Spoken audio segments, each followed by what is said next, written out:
Welcome everyone to the Salem Township Planning Commission meeting, July 20th, 2026.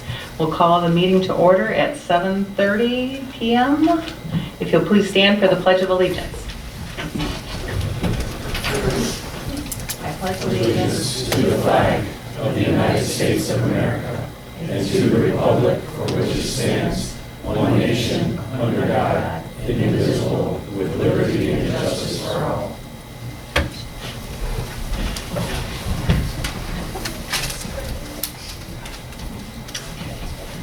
Roll call, please. Bennett. Here. Kahn. Here. Frost. Here. Huntsman here. Lewandowski. Here. I think McLaughlin is en route. Merlo. Here.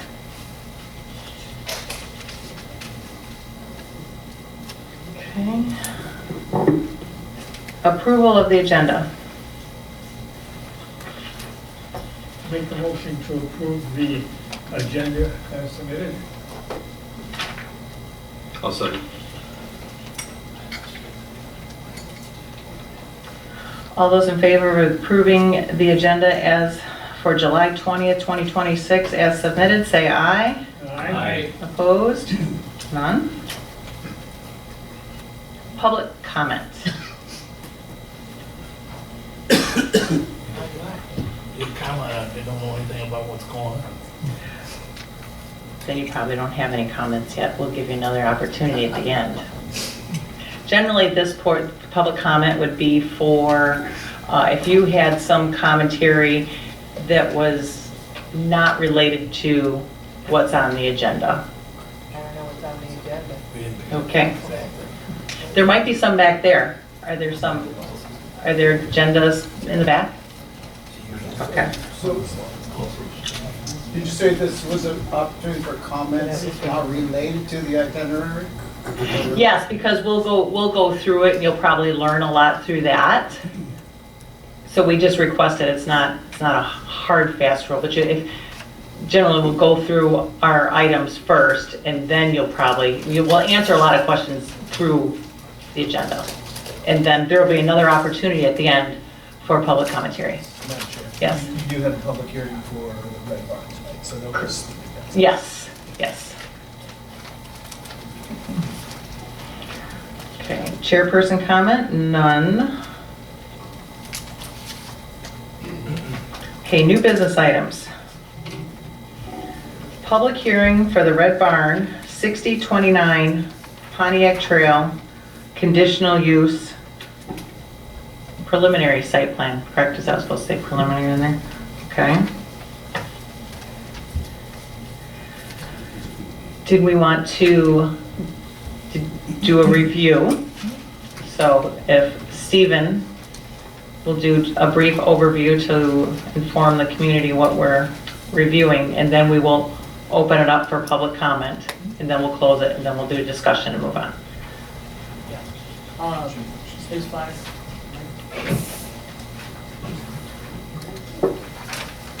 Is this all right? Okay. So Salem Township has received a conditional use and preliminary site plan review application from Red Barn Market for the redevelopment of the property located at 6029 Pontiac Trail, formerly Edith's Market. Proposal includes demolition of the existing commercial building and construction of the new 4,000 square foot convenience store with 4 pump fueling stations and overhead canopy. This would be the first gas station within the Salem Township boundary.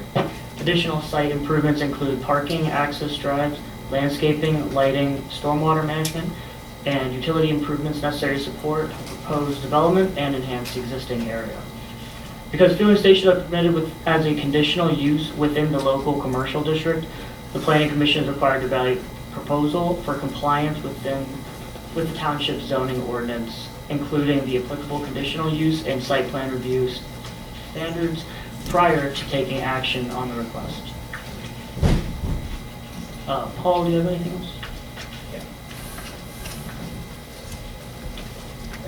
Thank you. Yeah, so I think Stephen did a good job covering the details. I would just add for some background, and many of you who are on the planning commission recognize that this site has been, in the current state, it was once used as a gas station, has been sitting as a convenience store. The current owners have been looking to redevelop this for a long time, at least a decade that I've worked with you all. So we've seen a variety of iterations of plans come through. This is by far the best and most complete plan that you've seen, and I think you all recognize that if you've seen these plans come through before. So in terms of compliance to safety standards, to our standards in terms of parking, circulation, and then, as Stephen mentioned, the local commercial has not previously had any gas stations. The zoning ordinance was updated, I think, 4 years ago to allow this as a conditional use with very specific stipulations, including a limitation on the size of the building, a limitation on the number of pumps, and then also the aesthetics of the building. And so these guys have put together, their Red Barn is their name. You may have seen their places in other communities that don't actually look like a Red Barn, but because of the intent of the zoning ordinance and stipulations that you all put in place when you updated the zoning ordinance, it actually looks like a Red Barn. So trying to meet with the character and intended aesthetics of the community. So I'll just say that this is probably the most complete package that we've seen. And so we're happy to answer any questions that you have about that, but also the applicants here for this.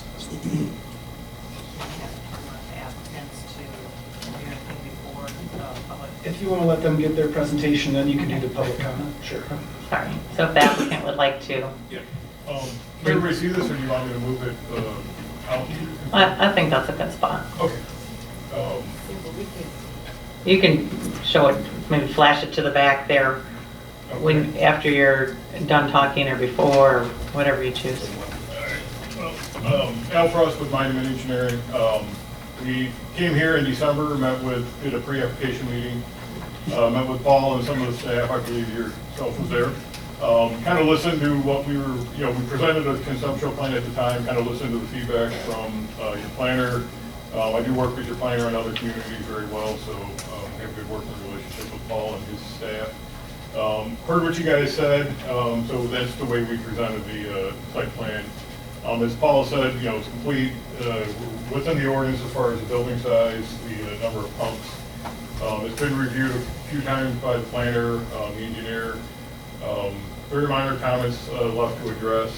We do have a EGLE permit in hand for the stormwater discharge into the regulated wetlands. Some minor comment from the road commission for the taper for the acceleration and decel lane from Pontiac Trail. Very minor comments from Water Resource Commission, basically, some minor calculation comments. And we've also been working with the health department for the well and the on-site disposal system, of which, again, we're kind of finalizing the details to get the final approvals. And speaking with Jenny Kuhn at the health department, she's the one that does both the well and the on-site disposal. As indicated, because being a fueling station, the well has to have a minimum 800-foot weight or separation between the underground storage tanks, which we cannot meet on this, but we are going to be granted a weight. I had the elevations up before to show kind of the characteristics, as Paul was saying, to meet township intent, the rural characteristics, kind of going with the name of the firm that's developing this site. Happy to answer any questions. The owners are here, or not the owners of property, but the developers are here. So we're just looking to get our site plan approval so we can finalize the plans and start getting permitted. Flash the. Sure. Just so they can see it in the back and. Okay. So here's the building elevations and the floor plan. That's nice. Does that face Pontiac Trail? It does. So here's the site plan. Here's the building, Pontiac Trail, North Territorial, the roundabout. So it does face Pontiac Trail. Okay, because our house is like right there. Okay, we're gonna stay focused. This will not be an interactive portion, Understood. and otherwise we'll be here for days. Okay. So again, happy to answer any other commissioner's questions. Okay, so we will move to the public hearing. So can we have a motion to open the public hearing?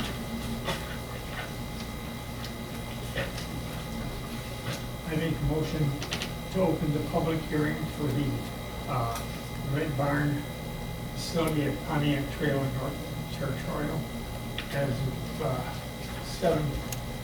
7:40 p.m.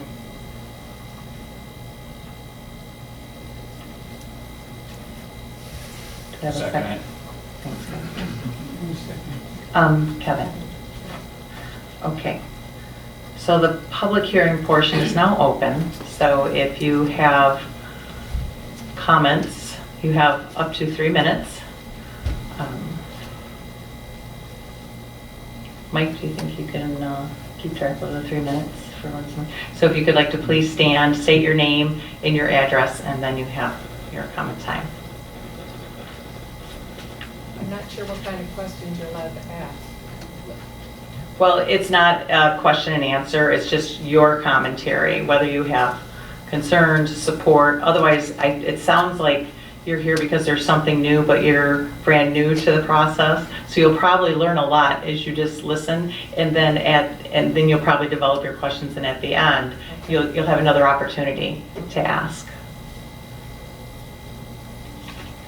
Any questions? Yes. We would encourage you to speak right now, though, because this is the public comment period, and so this would go on the record as the public hearing for this agenda. So if you've got questions or concerns, by all means, go ahead and speak. The building sits really very much on the corner, because the store was originally on about 2.5 acres. Then the owner of the building bought 5 acres next to it. Is this building gonna be shifted over there, or any of it gonna be shifted on to the other 5 acres? You know, where is it gonna sit on the whole property? We're going to review all that. Yep. Any other commentary or questions? Just is there like time frame and the lighting? Is it going to be open all night long, or is this like? We'll address that too.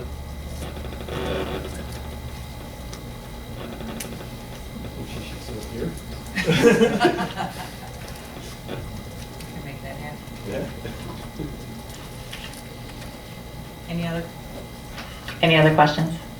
Commentary? Once, twice? Want to close it? Madam Chair, there was a letter that was submitted, we might want to read into the record. I didn't know if that was for the Red Barn or for something just in general. Just for the Red Barn? Okay. We've got this one.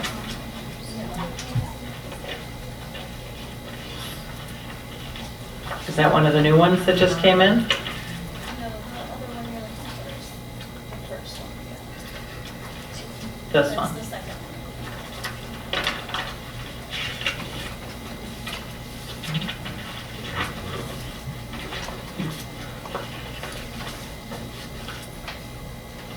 Where's the first one? And who is the first one from? Oh, so that's not in the packet? Okay. Okay, thank you. Okay, so we have letters from residents from Dorothy Wilkins, submitted Friday, July 17th at 11:31 a.m. Sent to Ann Alexander. No to the gas station is the subject line. My name is Dorothy Wilkins and I live on Dutch Hill near the roundabout. I am strongly opposed to the proposed service station at the corner for several reasons. When the roundabout was proposed, many of us did not realize how significantly it would affect our neighborhood. We should have voiced our concerns sooner. Since it was built, we have experienced increased traffic noise, distractions, and the overall impact of having a much busier roadway so close to our homes. Adding a service station would further change the character and appearance of this rural area. My family chose to live in the country to enjoy the peace, quiet, and natural surroundings, not an increasingly urban environment. The bright lights, constant traffic noise, and fuel orders associated with the gas station would make it much more difficult to enjoy our property and spend time outside, especially during the evening hours. I'm also deeply concerned about public safety. The roundabout has already proven to be dangerous with numerous accidents and many near misses. There have even been instances where vehicles have failed to make the turn and ended up in a neighbor's backyard. Constructing a service station at this location would attract even more traffic entering and exiting the intersection, increasing congestion and creating additional safety hazards at an already problematic roundabout. For these reasons, I respectfully ask that you deny approval of the proposed service station. Please help preserve the rural character of our community and protect the safety and quality of life of the families who live here. Dorothy Wilkins, Dutch Hill Drive. Okay, and the second one.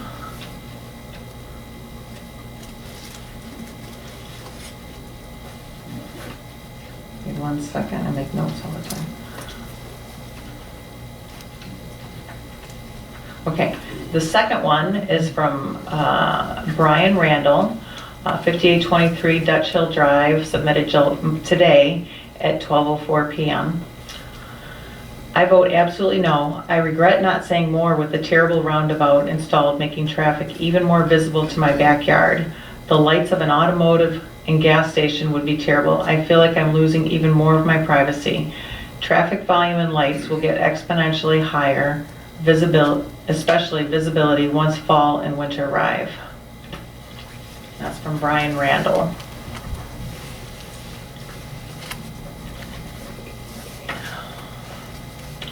Any other comments, questions? Okay. Should we close? Somebody, we have a motion to close. I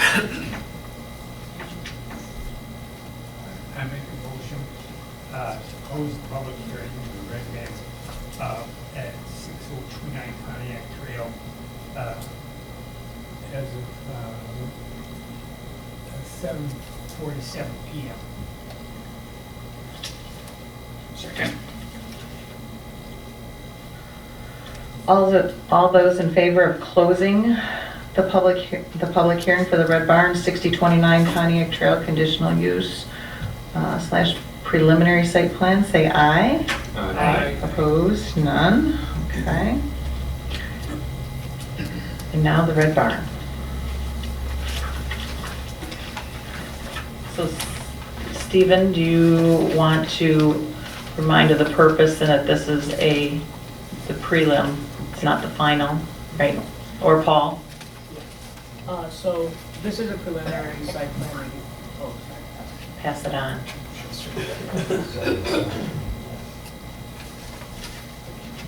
Alright, so this is a preliminary site plan review. Meaning of this is that we can offer conditions that we must send to the applicant prior to coming back later on for a final site plan review.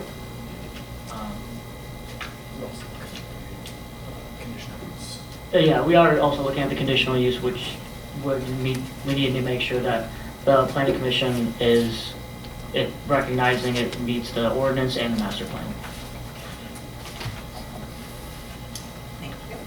Thank you. Okay.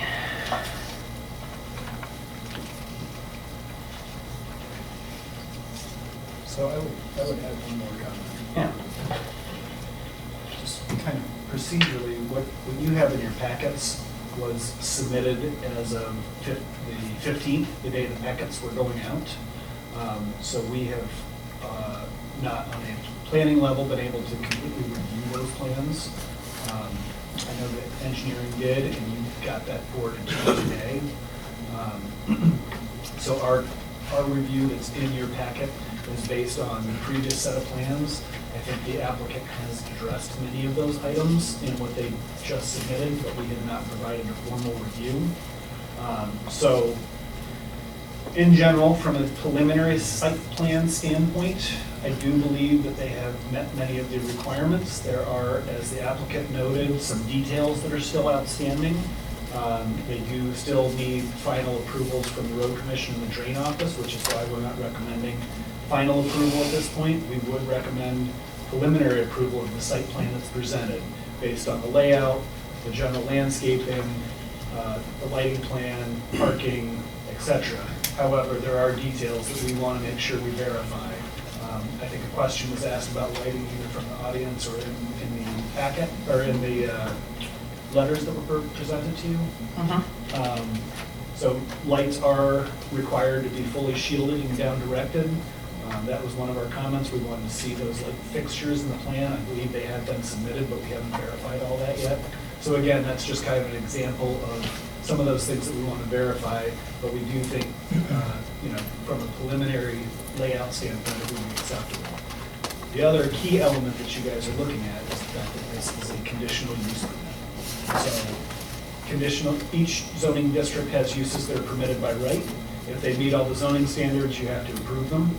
If it's a conditional use permit, you should go through the findings, and we've enumerated those in our report, and make sure that you agree with those findings, or you can place conditions on that use that would make them compatible with those findings before you would approve the conditional use permit. So you can do two things tonight potentially. You could approve the conditional use permit if you go through those findings and find the use in this application to be appropriate, and you could approve the preliminary site plan with the condition that they address any outstanding items on the final site plan. Thank you. Sure.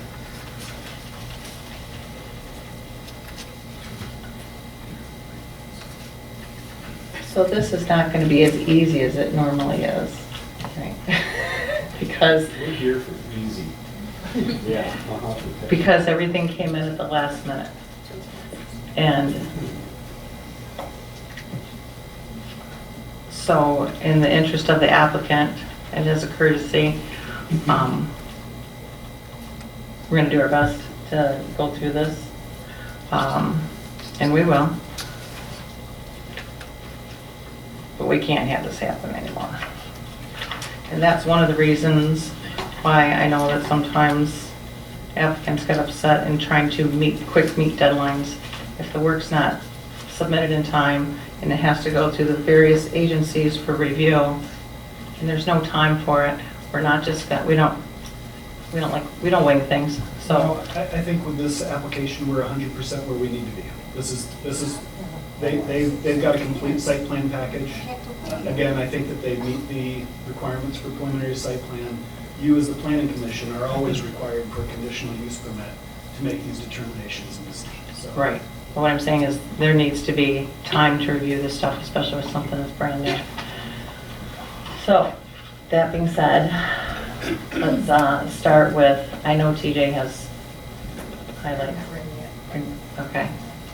Mike? Okay, Daryl? I finished it myself. I got a question with the chief. This roundabout that's by this, is that, these two letters here that we were sent, it sounds like the roundabout is dangerous. I haven't heard any accidents. It is. Anything like that It's about. very dangerous. Excuse me, this is not time for public comment. I mean, I don't go there all the time, but He just said. I'm just curious because, if we approve this and if it adds to the traffic and everything to that roundabout. So you submitted that to the road commission for review. I think publicly I've spoken earlier about the issue of. Can't hear you, if you could.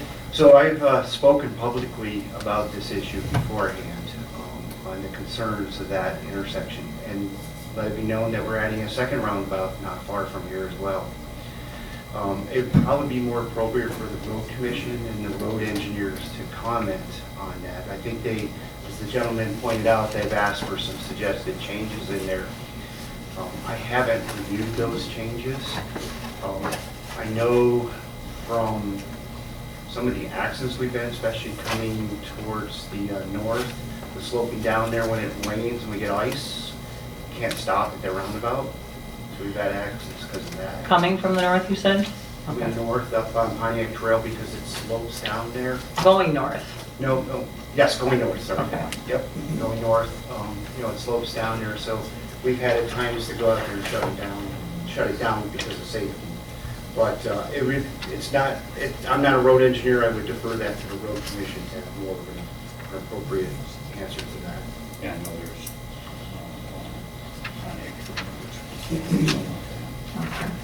So Chief, is that the address plan review comments from Salem dated June 24th? Do you have any other additional comments to add in regards to the gas station? Or was that part of it? I had sent an email with my comments and had talked with the engineer on some of the comments that we have. I don't know, would you want me to enumerate what the concerns were? Yes. Okay. So we wanted a copy of the permit that they have to apply for underground storage tanks through the state fire marshal. We do not have primacy, nor can the local fire department make a determination on the underground storage tank locations, positions, installation. So we'd like a copy of that just to confirm what they have. The building is proposed to be 30 feet from the drawings that are reviewed. That is getting to the maximum height of our ground ladders. So I think the parapet is proposed 30 feet. We would have challenges with our ground ladders to reach that roof line.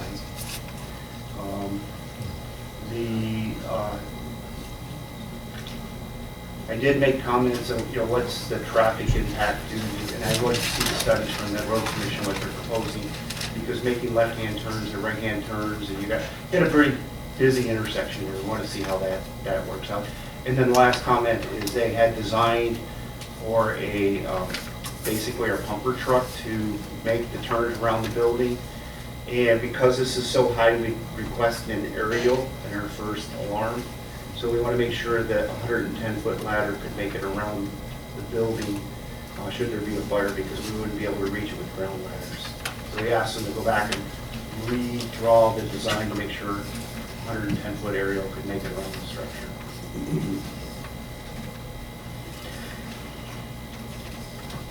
Stephen, what's the max height for our ordinance? Aren't the max height of buildings, isn't that limited to accommodate our trucks?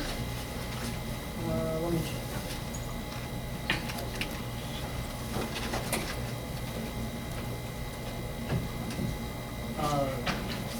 Within the ordinance, it says 45 feet. I mean, that's currently what's written within our ordinance. The maximum building height is 45. Okay. Can I address some of the chief's Oh, sure. comments? Thank you. So the building height that was presented is 27 feet 3 inches. That does not include the thank you, Paul. So the building height is 27 feet 3 inches. On the recent elevation, that does not include the cupola, but we're not going to get to 30 feet on that. So we're well lower than the ordinance requirements. Okay. We're happy to provide the permit for the underground storage tank and get the fire department whatever information they need. We're just not at that point yet in the process. We do want to see, I'll see at least preliminary site plan, that we're meeting the requirements, as Paul had mentioned a couple times, before we start making other investments into, state permits and stuff like that. There's a lot that Yakima Oil has to go through before they can, I'll say, operate as a gas station at the state level as well. And again, the road commission has seen the plans a couple times. We've met with them and discussed it. There's no changes to our design other than adding details that they want, like adding dimensions to the papers and putting some notes on there. So they have seen it. They're not requiring a traffic study at all. The use doesn't warrant a traffic study for this situation. And if there was any, let me flip this back around, if there's any safety concerns, those have been addressed through the road commission with the deceleration and acceleration lanes. So these concerns are warranted, but they are being addressed. Okay, good. When it says that you're looking to the chief for comments, I want to know exactly what the comments were, and I know there's been some updates, so I want to hear what they were. Yeah, and I guess one thing I didn't address, and we'll certainly make sure that your vehicles can maneuver through the site, so Yeah, that's been updated as well. and we've had conversations and questions back and forth to make sure what I'm asking is clear to it, so. Sure, good. They've been attentive to the questions that I've had. Perfect. I appreciate that. Absolutely. Okay. So there appears to be a lot of, but this is preliminary, it's not final, so not everything's going to be done. But they seem to be on the right track.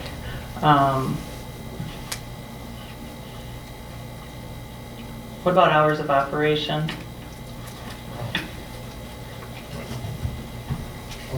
Hello. I'm Randy Hanna, project manager with Utimo Oil. Our hours of operation are from 5 a.m. to 11 p.m., Monday through Friday. We're 7 days a week. Apologize. Do you have any more questions? I couldn't hear you. What were the days? I'm sorry. Every day? 7 days Every a week. day? Yeah, 5 a.m. to 11 p.m.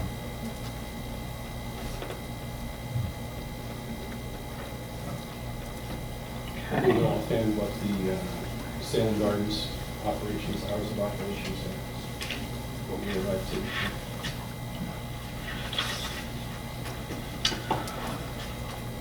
I'm very slow at this.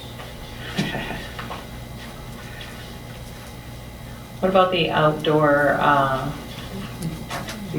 patio and dining area? So I spoke with Anthony Dixon. I spoke with the Washtenaw County Health Department, and they deferred me to the state. And the state, because it's primarily retail food that we're serving, so we are going to be providing hot foods, fried chicken, pizza, that sort. So the outdoor patio is kind of Like a picnic area? yeah, like a little picnic area, a little seating area for people to come and rest.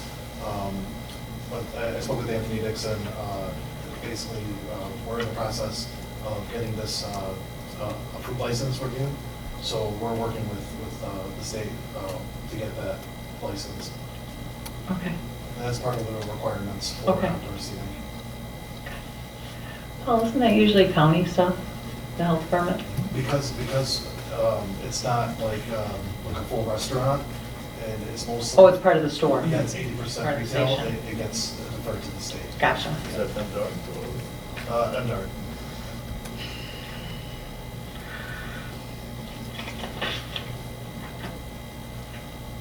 Imagine everything's on track for you. Yeah, for the most part, just echoing back what Al stressed out on the meeting requirements for the permits that we're still waiting for. And we had one comment that they addressed for the structural components, which is the canopy. I got that from the latest plan, so we're all set on that. So we're just kind of sitting on, waiting for the permits, and we would be gentlemen, if we're not at that point, we'll final site plan approval. Okay. So that's pretty much where we're at. And Stephen, and Paul, what is the recommendation for the concerns for the roundabout? I mean, what's the process for that? So by all means, the roundabout is under the jurisdiction of the road commission. Correct. After seeing that comment come in today, we actually put a call into the road commission to ask them if they have some traffic count information for us and crash data. So before and after the roundabout was put in place. As Chief indicated, these guys are the traffic engineers. When they look at this site, they recognize the volume of traffic going through. They design these things supposedly to their safety standards, so I don't know that any of us are qualified to comment on traffic engineering issues. But we do have a request in for that information to the road commission. So when we come back to you, if this does get approved for preliminary tonight, when it comes back for final, we will have more information on that. Okay. I guess it was more, what would our role be, so it's wait and see. I mean, can't, In the road. That's not our in the role. road right of way, we don't have any jurisdiction here. right. Would we request a traffic study? Do we need to request a traffic study? You could request a traffic study. I think that, and I'll remind you back to when you were looking at the ordinance update to allow for gas stations and local commercial. There were some expert information that came to you, and they talked about how gas stations were in fact not a traffic generator, but they siphon off the traffic that's already coming through. Okay. So people who are gas station operators are looking for a place that already has a certain volume of traffic. So this is all pass-through traffic. These are the people who, this is the same reason that the roundabout was built. Like, if you remember 3 or 4 years ago, before that was there, depending on the time of day, you'd see traffic backed up for, Ever? yeah, sometimes a quarter mile. Yeah, okay. So That was a good reminder. Yeah. Yeah, okay. Okay. Bart? A couple of them. I couldn't tell from the drawing, but consider really, and this goes to the aesthetics, so I'm really kind of going on. Consider really, really big overhangs, at least on the front roof. Cite the Superior Gardens Farmers Market thing down there on Prospect. I don't remember what it's called. What is it called? West Side, just before you get to Venice. Anyway, your rainy day traffic people would thank you. And when you're dealing, I think, with foot traffic, that everybody's walking inside or from the pumps or whatever, having that so people aren't immediately funneling, they can go in and then come across, you'll like that.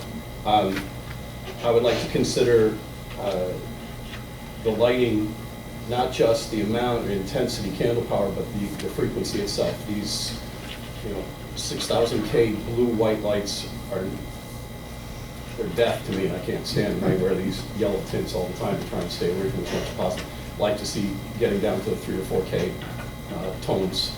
They dissipate better, they're less offensive, things along those lines. I know we talk about lighting, but I don't think we've really much gotten into the frequency of lighting. Is that part in our ordinance? That's addressed in the ordinance? Frequency is in there? It is, and we've addressed it. Yeah, Oh, okay, well, yeah. Good job. Right. Okay, thank you. Tells you what I know. What I'd like to understand on this, and this is going back to the safety, and you guys know me and that type of stuff. I would like to understand how an articulated or fixed truck delivering fuel would get in and out of there, including off of Pontiac, right, the ones on Pontiac, off of Pontiac or off of North Territorial, how it would maneuver, considering traffic coming the other direction, where that truck would be stationed while it's filling, how it could navigate the parking lot, get in and out of there without causing anything. The last thing we need is a truck hanging out in traffic, people expecting to slow down for X, Y, Z, or not really slow down at all because there's a traffic circle now, and having the last 6 feet of a truck hanging out into the road, things along that nature, and how it would operate when it's actually sitting there, filling your undergrounds. Understood. Although I didn't print out the full-size copy, we do provide in our site plan package circulation plans for the chief's fire vehicles, emergency vehicles, and the tanker, the garbage truck or waste disposal truck. Those all So we are demonstrating that they can access the site. The fuel tanks are down here to make that access a little bit easier in and out, so they're not maneuvering back to the rear of the building or the rear of the site. So it makes their maneuvering a little bit easier. But that all has been submitted and reviewed by the planner. That's all fixed trucks or articulated? And if it's Well, all, we picked a tanker truck that, they're gonna be serviced by. I guess we don't run every single vehicle through there. Generally, when we had fuel delivered, Bart, they pick the truck that's gonna do the service route and delivery, and they also pick the entrance and exits to make sure it gets in there. So if that, is that level of detail in a final site plan, Paul?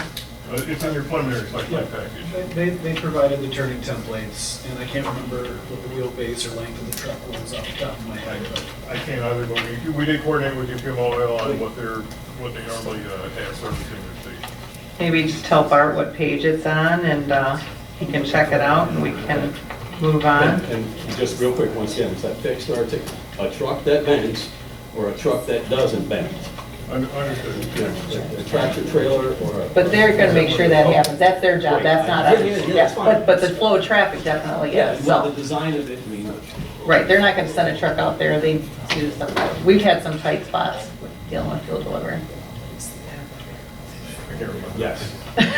They don't want just small trucks delivering their fuel either. They would rather Yeah. have one delivery from a big truck and make sure their design Right, accommodates for it. but that also is their job to figure that out. We just need to make sure the flow of traffic is good. Yeah. And I came into it from the safety angle. Sure. Absolutely, and those plans that were also submitted with our package to the road commission, so they've seen our circulation plan and how vehicles are gonna access the public, from the public road to our site. Oh, okay, so, For what it's worth, what we arrived to with the Salem ordinance was Monday through Thursday, 9 to 6 p.m., Friday 9 to 7 p.m., Saturday 9 to 7 p.m., and Sunday 10 to 5. Now, I don't know that doesn't necessarily jive with a place that's providing breakfast, lunch, dinner, things And along fuel. those lines, and convenience That's and a fuel. totally But different just- business. Yeah, Yeah, just, yeah. just for the record. yeah. Were you able to find the circulation plans? Yeah, okay. Okay, thank you. So we are trying to demonstrate that 22. every, I'll say, particular vehicle that's gonna enter the site. Or 2.2. can serve the city. And again, the three main vehicles are the emergency vehicles, the fuel truck, obviously, and the refuse truck. Do we have any other?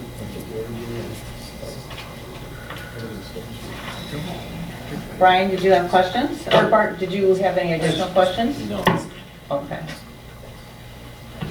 Yeah, I'd like to ask Jim, since the power lines appear to come along Pontiac Trail on the west side where Edith's Market is now, is this going to change anything for your access where the proposed entry and exit points are,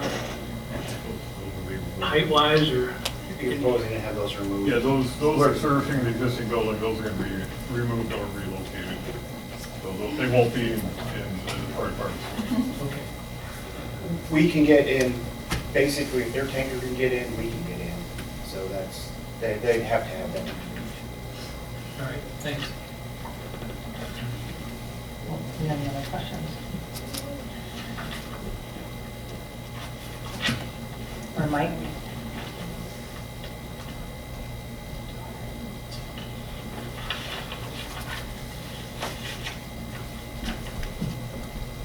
I was gonna agree with the 2 trees in the island. I think that it's a little thing, but when you look at it, they only have 200 and some square feet.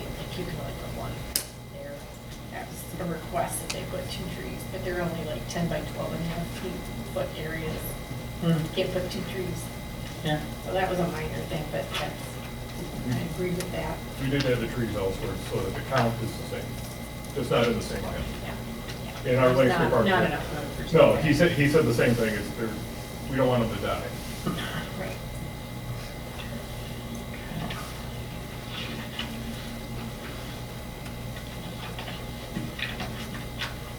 Did anyone have any comments on the hours or days of operation? It's a gas station.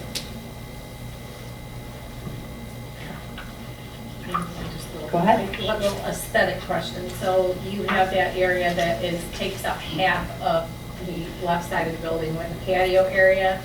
Looks like it's like half of the length of, or the depth of the building. So what's on the other, what's on that back half? Is that gonna Back be here? trees or, you know? Just lawn and green area for Okay. now.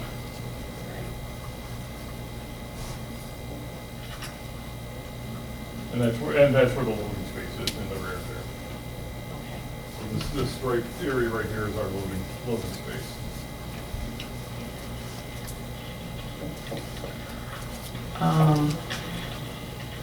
Can you review, you talked about lights and having lighting.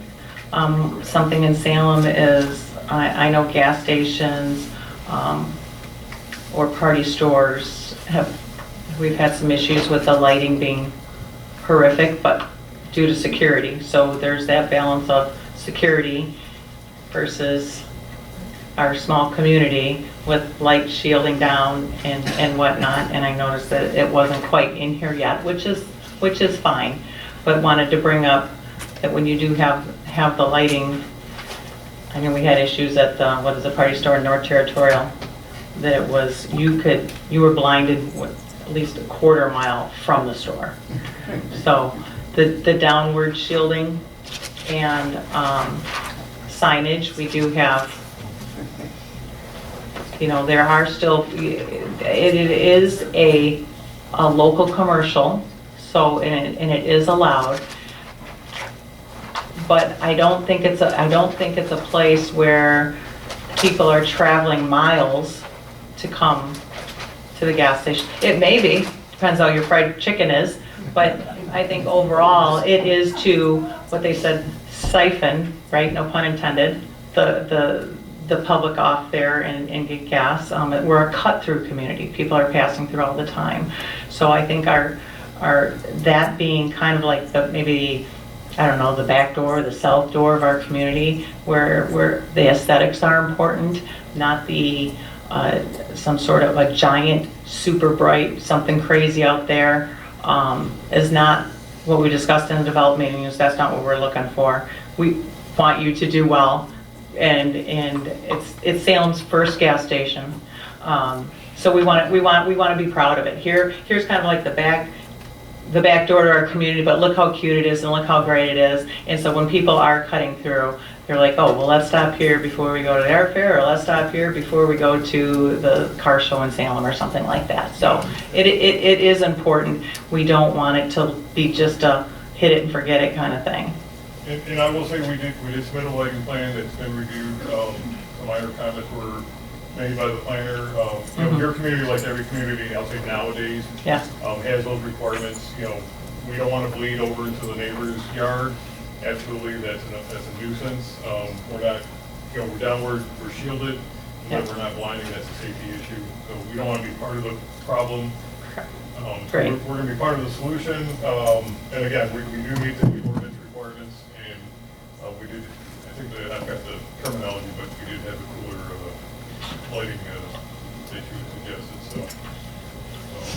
We just want to hit it right out of the gate to make sure, because there are still houses there. There is a neighborhood. I just when I saw this latest letter come in, it was like 5:45 or 10 to 6. So I ran over there to look to see what they're talking about. We do care, and we want to protect our community and our citizens, and try to get things to fit well and keep everyone all harmonious.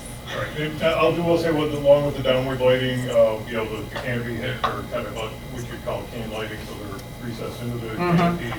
But we also are having the landscaping, which will provide additional buffering from the giants. So that'll help with the, with any headlights and stuff like that. Sure. Okay. Thank you.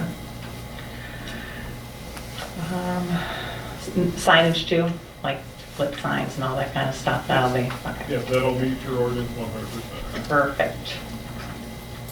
What size are the trees, like initial trees you're proposing to put in that front burn area?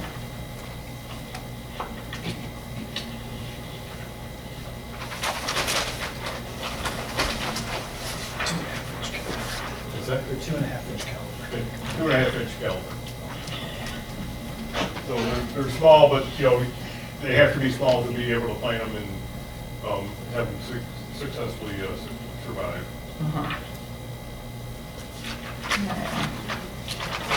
Any other comments, or especially in regards to page 13 or something?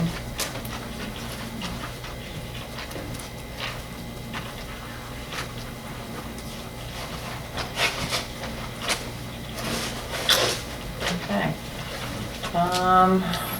I don't have any other questions. Okay. You guys, any other additional questions? Just one about signage. It says here, no building mounted signage appears to be shown. You're going to have signs at the entrances, but your big picture there has Red Barn Market right on the building. So is that intended to be? Yeah, we cleared up that comment and we dimensioned the sign on the building. Yeah. Okay. Okay. Here's my agenda.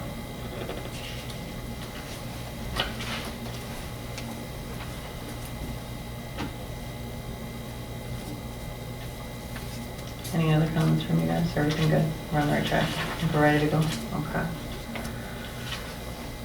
Okay. Yeah, I think so.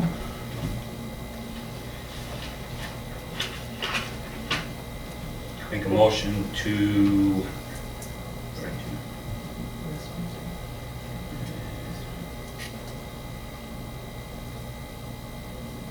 There's two. There's this.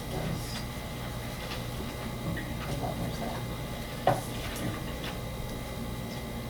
Make a motion to approve conditionary land use approval for Red Barn Market located at 6029 Pontiac Trail based on the findings set forth in section 6306.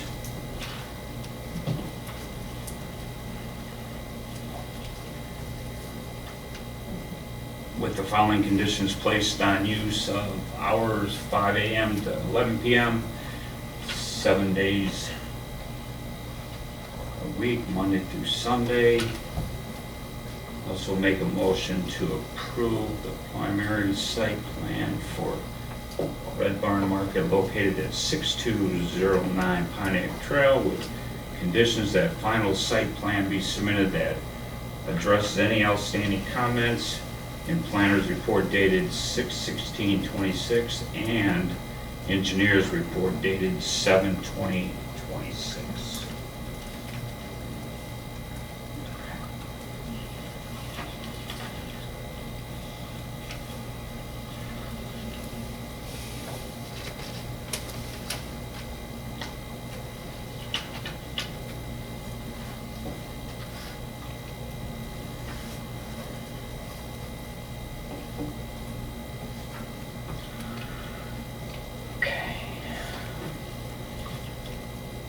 Do we have a second? I'll second. Okay.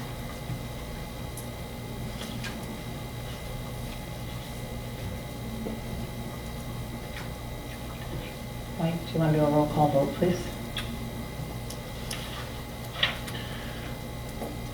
Roll call vote on 6029 Pontiac Trail to Red Barn. Bennett?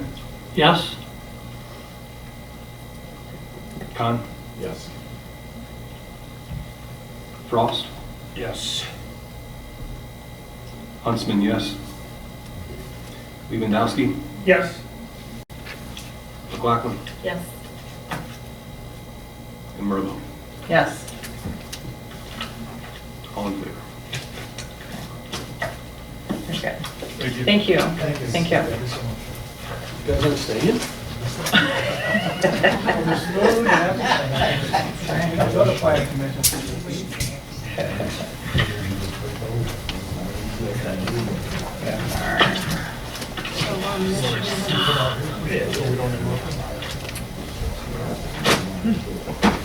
Why you got it?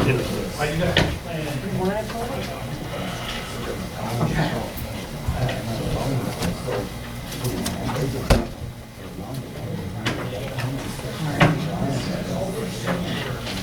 Yeah, they, Dorothy and Brian think it's bad, but ours is worse than those two. I see it every day. Every time I look at my window.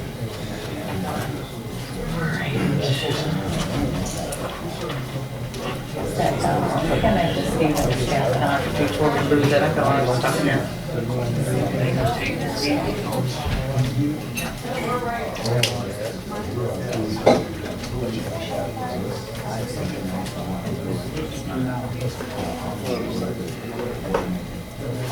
Is it about the roundabout?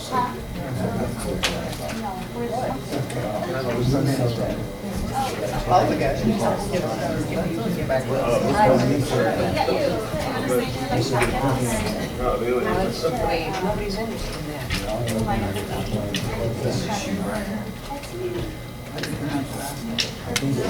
They already had it written down when it's allowed. You're saying it, but it didn't do anything. How about my first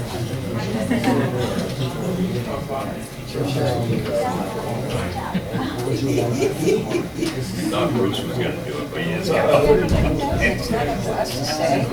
He just got up and talking. Nobody wants it.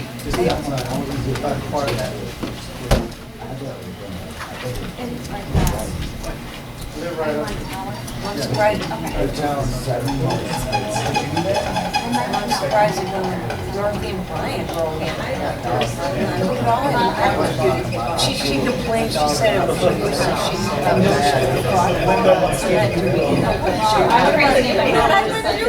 you have any idea what I went through? I don't know if you're safe there. That's a joke, they don't care what anybody else says. He's right, he said that they're too long, you can't fight them. It's the thing, you get, Belgian Malin. yeah, but that was the township, federal government, the roundabout. Oh, he talks, he's also up in Knoxville, I can and I also have 100 terms. Okay.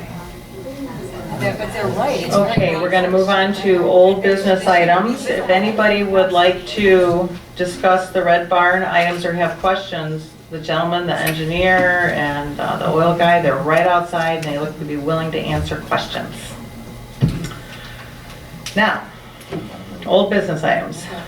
Key Capture Energy, Michigan, Best Plume Analysis Report Review. Paul, did you want to? So I'll just bring you up to speed on where we are with this project. This is also a conditional use as well as a preliminary and a final site plan application. They're asking for a battery energy storage facility in an agricultural zoning district. So for the conditional use permit, you did already hold a public hearing. There was quite a bit of discussion on both the site plan and the use itself. The report that you, I think, was printed out and you have in front of you from us is our April report. So we have not seen a new site plan since then. Primarily, since the last meeting, the applicants have been working with our engineers and the fire chief on the kind of major topic of discussion that you all had at your last meeting, including noise, but then primarily the fire plume analysis. And so I believe we are here tonight to go over the details of that, to try to provide that information back to you all. Ultimately, you know, you have a conditional use in front of you. You have the opportunity to approve with conditions, or if it doesn't meet the standards, of course you have the ability to deny it, but these guys have been working very hard to move forward and address all of these comments. From the site plan standpoint, we have very minor items that were left over, so we would like to see those ultimately cleaned up on a final site plan. But as far as the use itself and the safety concerns, I believe that's what we're here to address tonight. So I don't know if you want to hear from next. The applicant's obviously here to give a presentation, and the chief has been working closely with this. Yeah, Brian, maybe we'll start with Brian. Brian and company. Thank you, Madam Chair. My name is Brian Madigan. I'm a project developer with Key Capture Energy. Thank you for the time to present this evening, and thank you to the public for spending your time with us here tonight. We did prepare just a few slides to recap the project and then dive into the plume study. We can also review the property value study reports. But I recognize we've already been here for a little while, so happy to take direction from the chair. In terms brief is always my standards. So in terms of the team I have with me here tonight, it's Andy Blum from Fire and Risk Alliance. He's going to be speaking to the plume study. He's been working overtime to try and address the chief and Stantec's concerns on that particular deliverable. I also have Erin Bowen from Cohn Resnick. Her firm is the one that authored the property valuations. Wayne Sikora could not be here tonight. He's our engineer of record. You met him at the last meeting. And then Mike Boat is here as well. He's our land use attorney. So I'll just go through a reintroduction to the site plan. This particular figure shows the layout and proposed landscaping. Again, a mixture of trees and shrubs surrounding all four sides of the project site. Emergency access from the north and primary access from the south, meeting all setback and zoning requirements of the compatible renewable energy ordinance. This is just a bird's eye view of the project, what it will look like when it's complete. As a reminder, that stormwater pond would not always be full. That's just to show what it would look like if there was water after a rain event. And a reminder that the proposed project is directly across the street from the Coventry Road substation, ITC substation. And with that, I can turn it over to Andy unless you have any other questions. No, and just as a reminder, we have already gone through all this from one end to the other. The only thing that we were looking at were the questions, were answers to questions we didn't have. The answers were in regards to mostly if there was a fire. We already went through that process. It's not going to be put out, so there isn't really any water runoff. If you break them up, there's nothing, there's no leakage, there's no that. But what happens in more extreme case, if there is a fire, and maybe Chief Rockwell will add on to what I have to say, but we want to know what's in that plume. What's in there, where is it going, who does it impact, how does it impact, and things of that nature. So that's what the plume analysis is for, and these guys were generous enough to say, yes, we will get those answers for you. Or if they didn't have answers, say, we don't have answers. We just needed something to the one key of safety. This was the final thing of safety, but then also the noise and what was the third one? Oh, the noise. The plume, the noise. I think that was it. That was it? Okay, good. One less than, okay. It was probably the runoff that I was thinking of. So now we have this plume study, so we'll let, if Chief Rockwell will just kind of briefly state his concerns, because for us to try and explain a 155-page plume study would be silly. So we defer to our experts, and the chief will tell us what his concerns were and the answers that he received in working with Key Capture and Stantec Magic. So. Thank you. So basically, what we felt, and I say we, would been Stantec's air engineers and ourselves, looking at the first revision of the plume model, we felt that there were some gaps that needed to either have additional explanation or coverage in more of a thorough discussion of what the concerns were. So part of it was we were worried about the level upon which, how far the toxic plume would go out, using not IDLH, which would be immediately dangerous to life and health, but using more of the EPA, what they call EAGLES, or acute exposure guidelines. We wanted to see something that would define that, and I think today you'll see that. I do appreciate FRA and Key Capture for going back and looking at this report and filling in some of the data gaps. We need to recognize that this is a model. This is part of a risk assessment. It's a piece of the puzzle. It's not the whole puzzle. Modeling is kind of like weather prediction. Sometimes the real world doesn't match what the model is, but this is good for planning purposes. I would say that the model should be more accurate than weather predicting. I'd say weather predicting less than 50% right. Models are going to be a lot more accurate in the aspect. That being said, you're going to find tonight that the company itself doesn't have 100% knowledge based on the testing of every chemical that's possible in there. Like any fire, whether it be a house, a battery, or a car, we would never want the public to be in the smoke plume.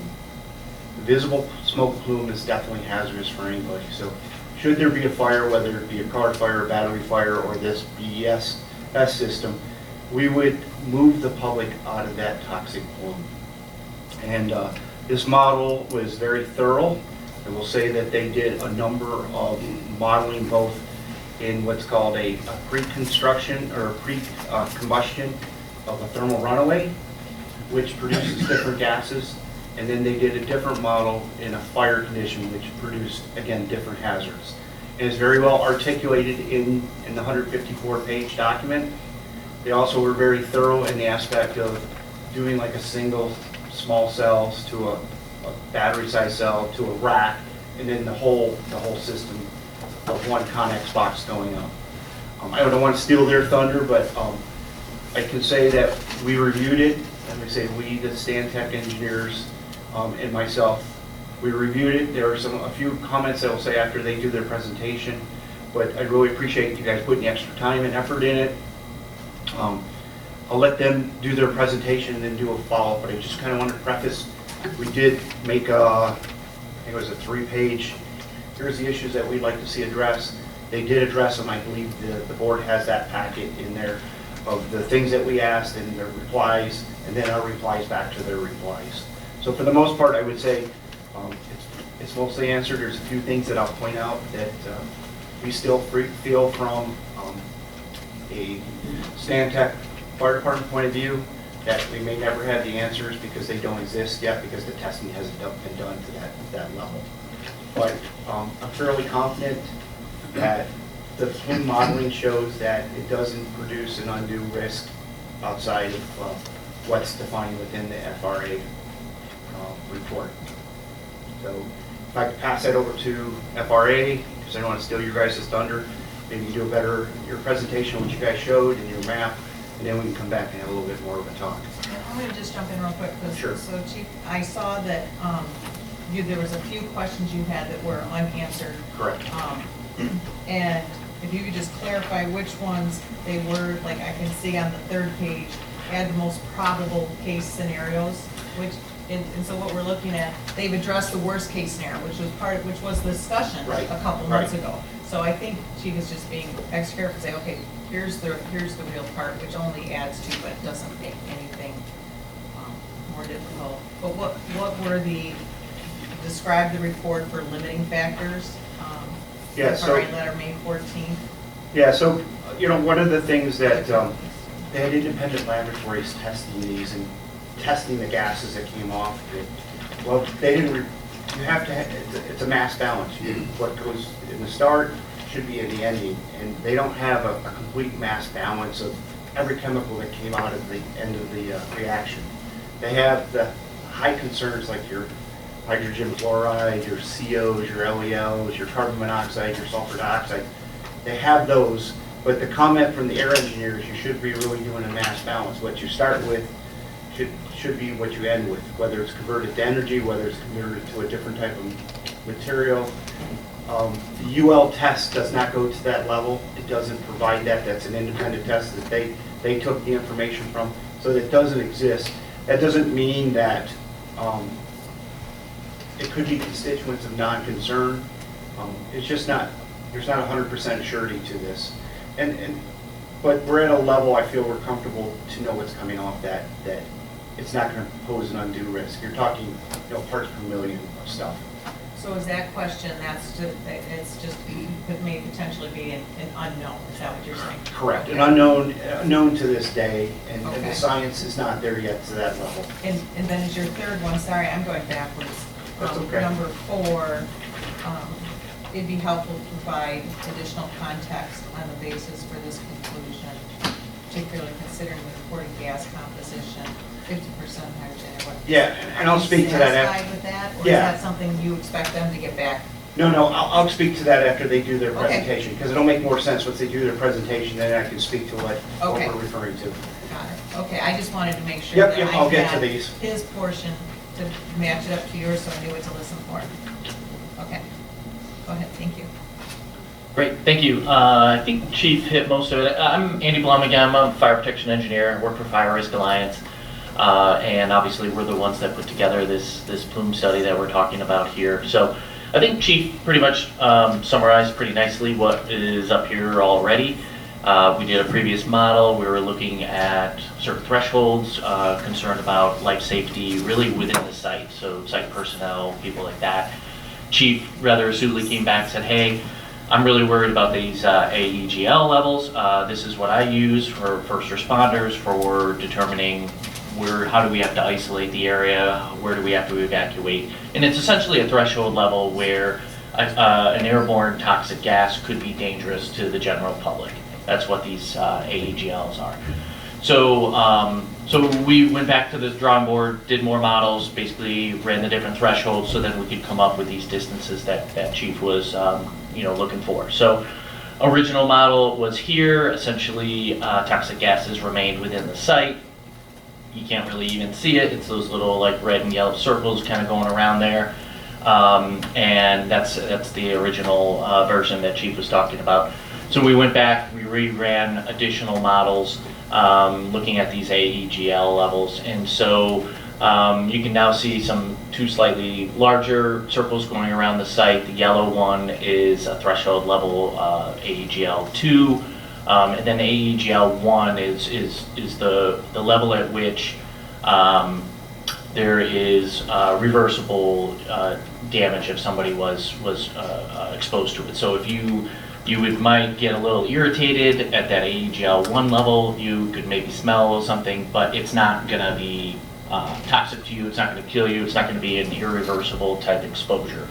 So that's really what Chief's most looking for, and what most first responders are looking for pre-incident planning. What's that AEGL 1 level?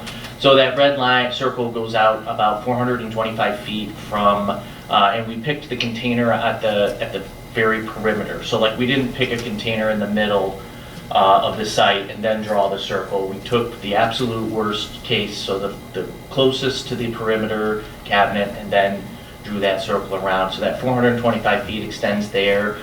The closest residence is just further north there. It's 1,000 feet north of the site, so it doesn't impact that building. There's other residences to the southwest and a commercial building to the southwest as well. I think those are closer to 1,500 feet. So we ran this model that Chief's looking for. We really did do very conservative everything with it. We picked maximum release rates in terms of the gases that were collected during testing. We ran it over a 5-hour duration, and these were essentially the results that we came up with. Yes, sir. Is it okay if I jump in with a question? Is it okay if I jump in with a question? If it's quick, we don't want to If it's derail quick, the could it project. assume that it was dispersed evenly in those borders that you were seeing? It was going in all directions? We chose one wind direction.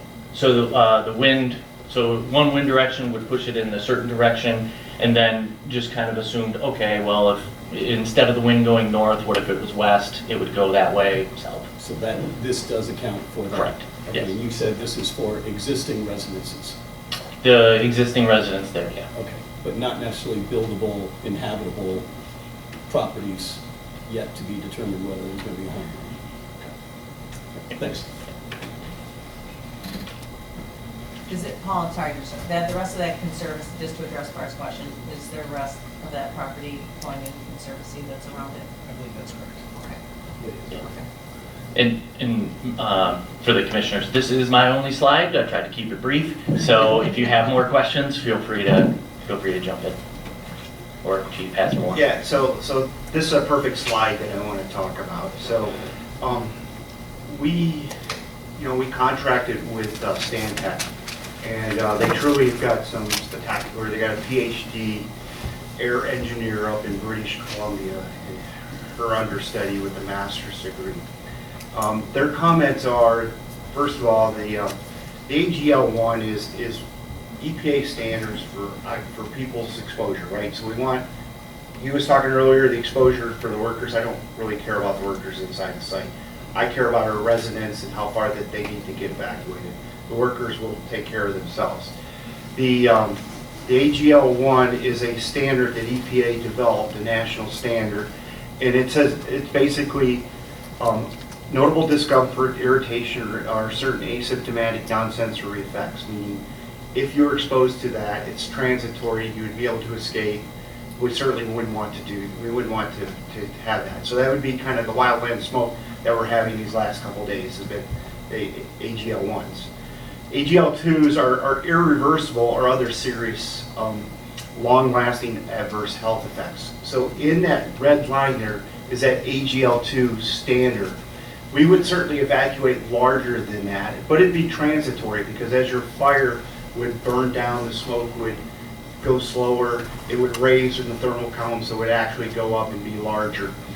Again, I go back to the first comment that I made, in a house fire or any fire, we get everybody out of the smoke, right? Because that's hazardous. So this is no different. We would get all the residents, if the wind direction was to the north, we would get any residents if the smoke was going towards that house, out of that house.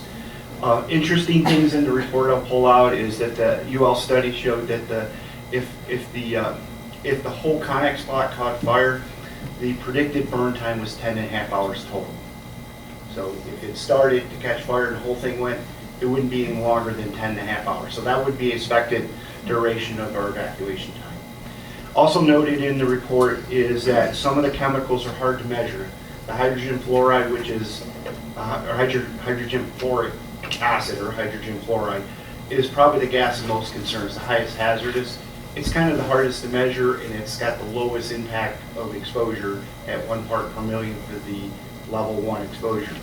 It'd be difficult to measure in the field with current instruments, but it rides with other gases like CO and LEL. So we'd be able to use our instruments to say, hey, we've got CO, so we're going to infer that hydrogen fluoride would be there, and we would evacuate. So we've got good other gases that are indicators that we could use our instruments that we have that would tell us if we had a problem, and we would just evacuate the group out of there. Now, going back to Dr. Pisani's comments, she did, so when we modeled these, and FRA modeled these, they modeled these for individual chemicals. So they'll put it in the model and we'll say, how far does hydrogen fluoride go? Or how far does sulfur dioxide go? And those are individually models. And the comments that the doctor made was, you really should consider that as part of a package. They're a mixture, and sometimes that mixture of oxygen and nitrogen can carry those constituents farther than an individual model can. So she was asking for what's called that mass balance, so that you could figure out what other constituents are there, because sometimes those constituents can act like a bus and take the other chemicals farther. We did a little bit of rough modeling. It's not significant farther than what you have here. Your closest residence is 1,056. Yeah, so you're well out of the safety zone, or you're well within the safety zone of your nearest resident. So that would give us enough time to get out there, get our meter set up, to evacuate, and that's if the conditions were right. The wind was blowing, I believe, directly to the north, and then any residents that are not in the north, you know, if you had something to the south, we wouldn't really have a worry because the plume would be pushed that way. So those are all things when you take a model versus real world, it's a different, you know, it's a different animal. We'll get out there and measure it, make sure our residents would be exposed. We're not going to put water on it. You're going to have a heating. If it's a fire, it's going to have a heat. It's going to rise up like you would for a campfire. So these are all trying to predict models. This is telling us it doesn't leave the site very far. Obviously, we would not have anybody in these red areas. We would ask that we would be evacuating. We would ourselves, as fire department, wouldn't even be in those zones. And again, it would be downwind. So this is a 360. One of the things I asked them for was using what is the most common prevailing wind, what is the most typical type of release, what would we get? Well, you're going to certainly get something less than this because this is the worst case scenario. So this being the worst case scenario, it barely leaves the property line. I'm comfortable, based on the information that was presented in the FRA report, that this would propose a minimal risk to the public. Did you guys follow that? Does that make sense? It's kind of, I also say, again, in 154 pages, they did tons of modeling. They did a single cell, they did a rack, they did a whole bank of them, and they did a whole Connex box. And all of those with toxic gas summaries. So that's why it's a lot of detail in the report. The other thing that I'll mention is this report is not taking into account for any of the safety devices. So the Connex box itself will have probably some type of fire separation in there. It may have some blow-up panels. It may have some fans. So all of that is going to help mitigate this basically worst case scenario. Those details are not in here because the plume is just studying what's the worst case, how far can it go, and how would you plan for did I miss anything that you guys wanted to add over there? Does that sound in line with what, Yeah, I mean, absolutely. That's the way, and you know, we've been communicating quite often on these things, and so obviously, Chief, if there's more that you want to see us do as well, we're happy to, you know, that probable scenario, that probable wind direction, we're happy to do that. This isn't the end. If this does move forward, we've got all kinds of stuff we'll be collaborating on moving forward with more risk reports that are required by code, and then as well as the emergency response plan that we have to work together on. yeah, that's the part that I would call to the board's attention. And so this is one piece of the puzzle. There's more of it coming. One of the things that'll be updated is what kind of boxes it and what kind of safety features. We don't have that yet because they haven't fixed that yet because they haven't got approval to purchase. And as you know, like batteries or laptops, if you say I'm going to do this model, by the time you're ready to build it, there's a brand new model with better features. So they're on Solus 3, I think it is, or what's the name of your box? Solbing. Solbing. Yeah, so probably version 4 will be out there by the time they're ready to put the first shovel in the ground. So the report stands as a report we recognize, and I think we're comfortable saying the report is genuine and we don't expect anything outside of the toxic plume. I just note that the PhD recommends that you do, you know, that broader model with the nitrogen and the oxygen, since that makes up 90% of the carrier. But oxygen and nitrogen are not hazardous to people, right? Unless they're 100%. So that's how to try to take this very technical report to a non-technical level. Perfect.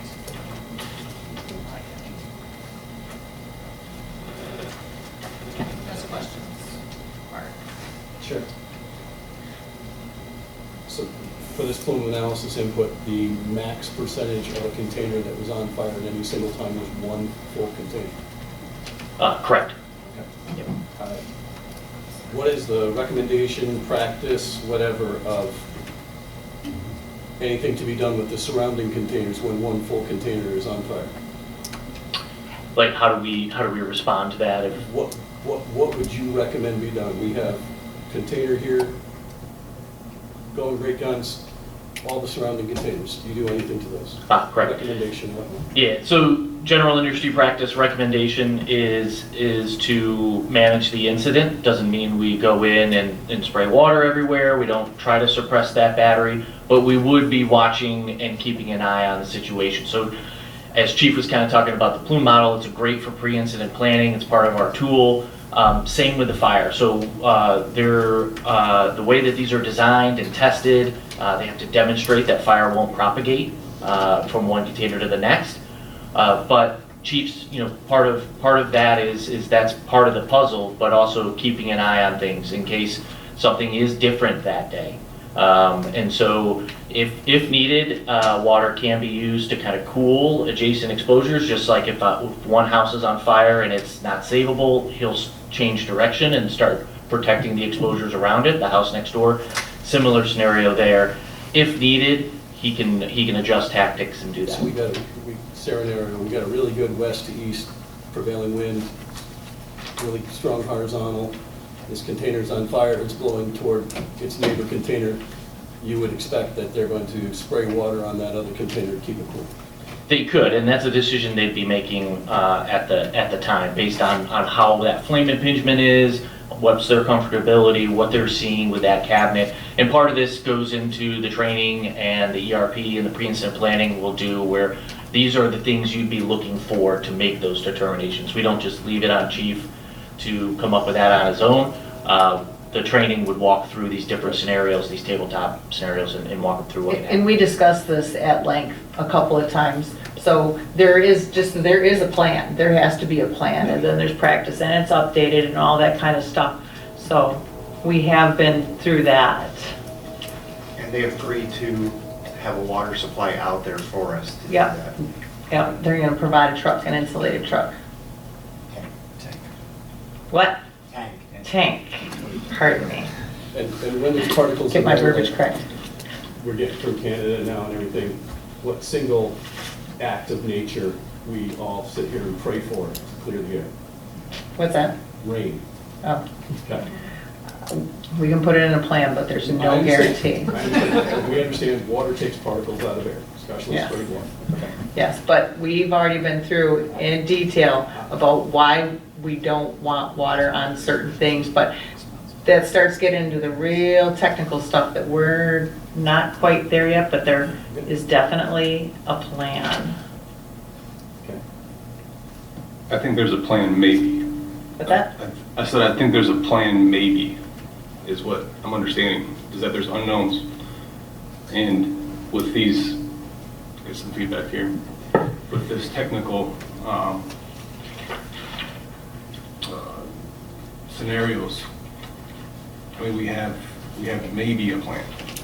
And, you know, we're hoping it's just one Connex box, could be two.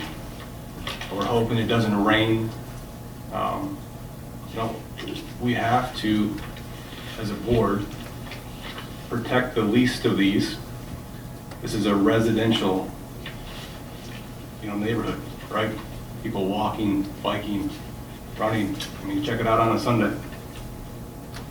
And I think that there's just a lot of loose ends here as far as public safety. You know, it's all good if there's a fire and no one's walking past the fire at the exact time of the fire, and that the wind's not blowing, and that it's not raining. That's perfect. We hope the miles are right in that situation. But, I mean, this is a residential neighborhood. You know, we have this zoned AR on purpose, surrounded by houses, surrounded by people. So I just think there's a lot to consider here outside of the, you know, best case scenarios. And at the same time, you know, we always can't play devil's advocate and say, well, what if, because we can what if this thing to death. So I think there's two sides of this coin. And I think as a board, we have to strongly consider public safety. And I know, our friends can go to a higher, power if they want to sidestep, that concern. But at the same time, we can certainly voice our concerns, in a different place, as well. It's not all about the money. So I just think that there's more to consider here than just these released scenarios in controlled conditions with, not live people around them. The chief, and I appreciate the chief talking about evacuations. Well, we shouldn't have to evacuate if it's safe. But we're evacuating. Why? Because we don't know, right? So these are just my thoughts as chief speaks, and I appreciate the work that's put into it. And again, I don't want to sit here and what if this thing to death, but I just want to consider kind of the both sides of the coin here.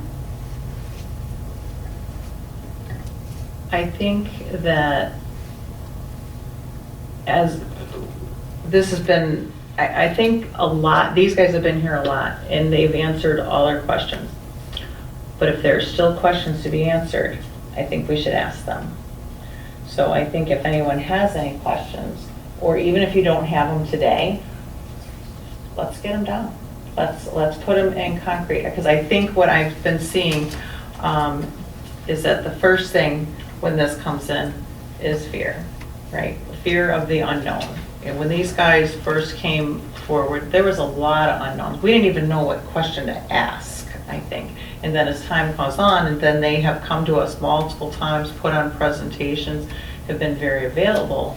I think for a number of people, we have a better understanding. So I think that if anybody on the planning commission or whoever, if we have additional questions, let's write them down, because these guys have been available. They've come to our township multiple times. They've come to our meetings even when they're not on it, on the agenda, and it's an opportunity. So we think they've been very forthright, and then we've fact checked them with our experts.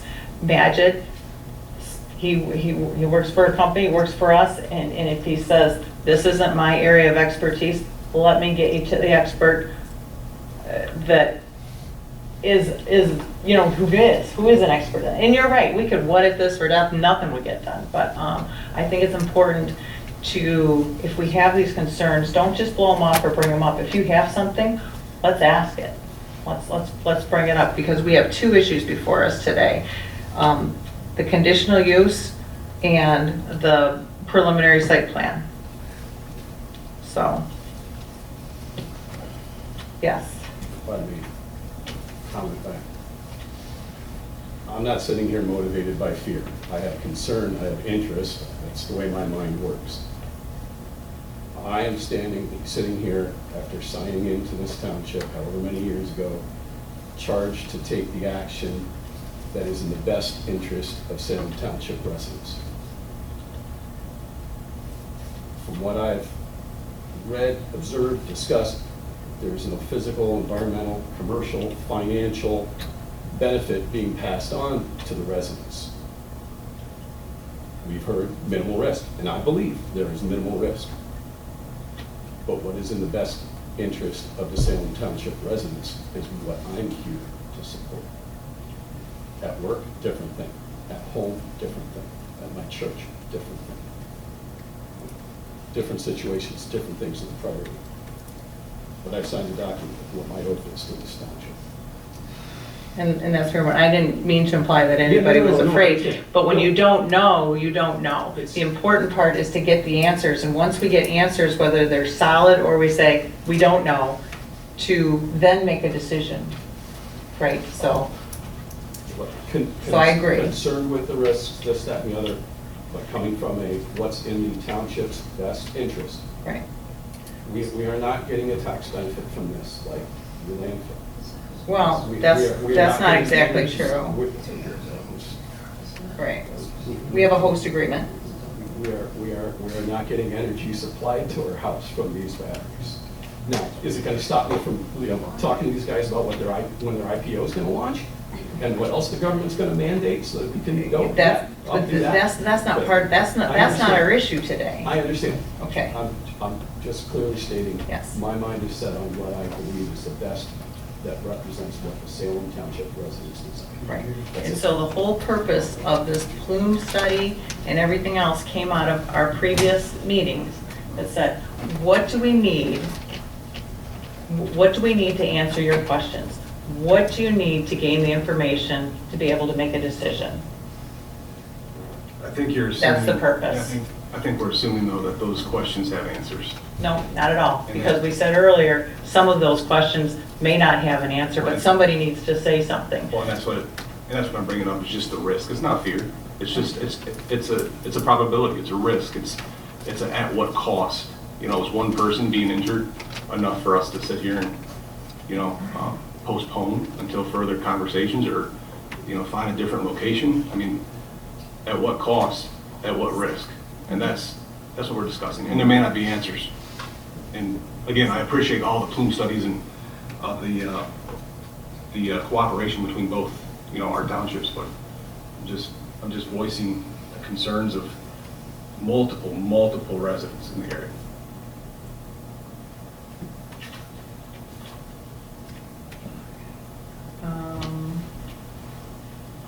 Are you with them?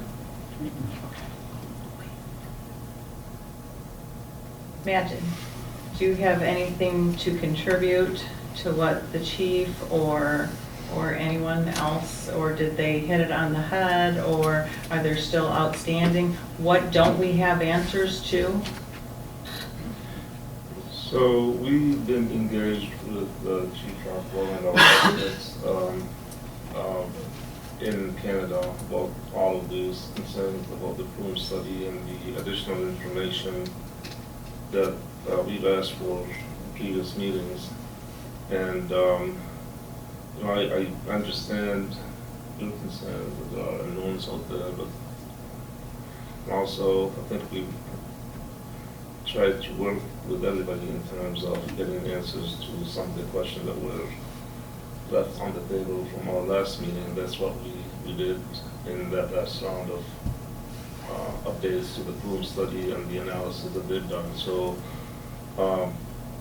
the civil side of the site plans, I think they've addressed most of the stuff that we've talked about. Obviously, they still have to get some approvals that they're pending, past the conditional use agreement, the permit. So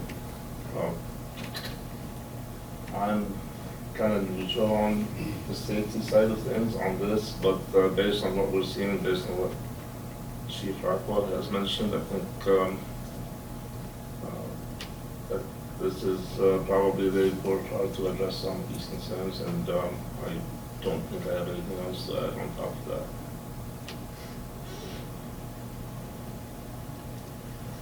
Do you guys have any questions, or what are your concerns to be able to ask these guys or these guys? No. No? No, I don't have an answer. Okay. Yep, go ahead. Thank you, Madam Chair. I was just about to go where you just went, which was to see if there were any specific questions that we could help to answer. I think we're available for those questions if you have them. But hopefully the board would find that we have provided enough information to be able to review the ordinance and the project against the ordinance, create some findings of fact, and send us along, hopefully, to the township board. I would just mention that we have negotiated a host community agreement that does recognize the township's unique local circumstances and the lack of property tax assessment.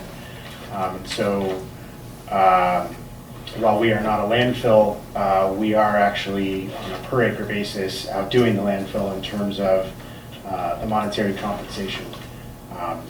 So we've run the numbers both in terms of what we look like against the landfill from a per acreage standpoint, as well as what a millage rate might look like for public safety, and what type of revenue that would bring into the township. And what we've offered are above, is above that as well. Happy to answer any more questions. I hope you are satisfied with the diligence diligence and care that we have presented the project to the township and to you. Thank you just again for your time and efforts and being thoughtful and pragmatic in this decision-making process. I have questions. And it's just as in review some of these from the site plan from April 20th. So there were, and this is a preliminary, this is not a final site plan, is that correct? It's like this has to come forward again once they get. So we usually work on a preliminary final site plan basis. There are still, as you note from our review, a handful of outstanding site plan issues, albeit minor, just like we talked about with the last plan. So we would by all means recommend a preliminary from a zoning standpoint in terms of meeting the requirements of the zoning ordinance. They do need a couple of outside agency approvals, so you could pin that to a final site plan if you so choose. They would ideally, the applicants would love to have a preliminary final combined, in which case you could approve it with the condition that they address these things in an administrative review. It's not really going to change the shape of the site plan. The biggest issue here, I think, is the conditional land use permit, and we've obviously put forward some suggested motions. We give you options, different things to do. I will say that in those suggested motions, we did not put the word recommendation, because this ultimately goes based on the ordinance goes to the board for final approval, so you would be making a recommendation. So I just want to clarify that. Right. There are a number of conditions that we listed. Those were all based on the concerns that you've discussed and the items, the kind of ongoing protections that you want to see. And we've called those right from conditions that the applicant has actually proposed. So they are already in agreement with those, but they address things like the emergency operation plan, sound testing, deconditioning, maintenance of the site, and then, as Brian was just mentioning, the host agreement, the host community agreement, and then some hazardous substance piece. So if you do see fit to approve or recommend approval of the conditional use to the board, we would recommend you include those conditions. As far as the site plan goes, if you want to see this come back before you again, you could approve the preliminary with conditions that they address those final outstanding items. Okay. And so have these, it's kind of hard to tell if these have been addressed from the original.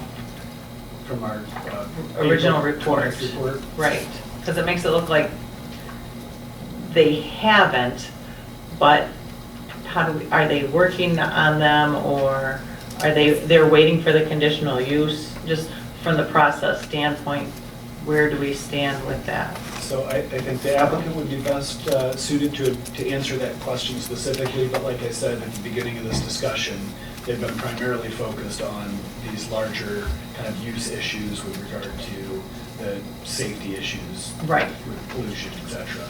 So that's what they've been working on. I think they wanted to come back and present that to you before addressing these, what I consider to be some kind of minor site plan issues, albeit they do need outside agency approvals, which we don't have any control over. Right.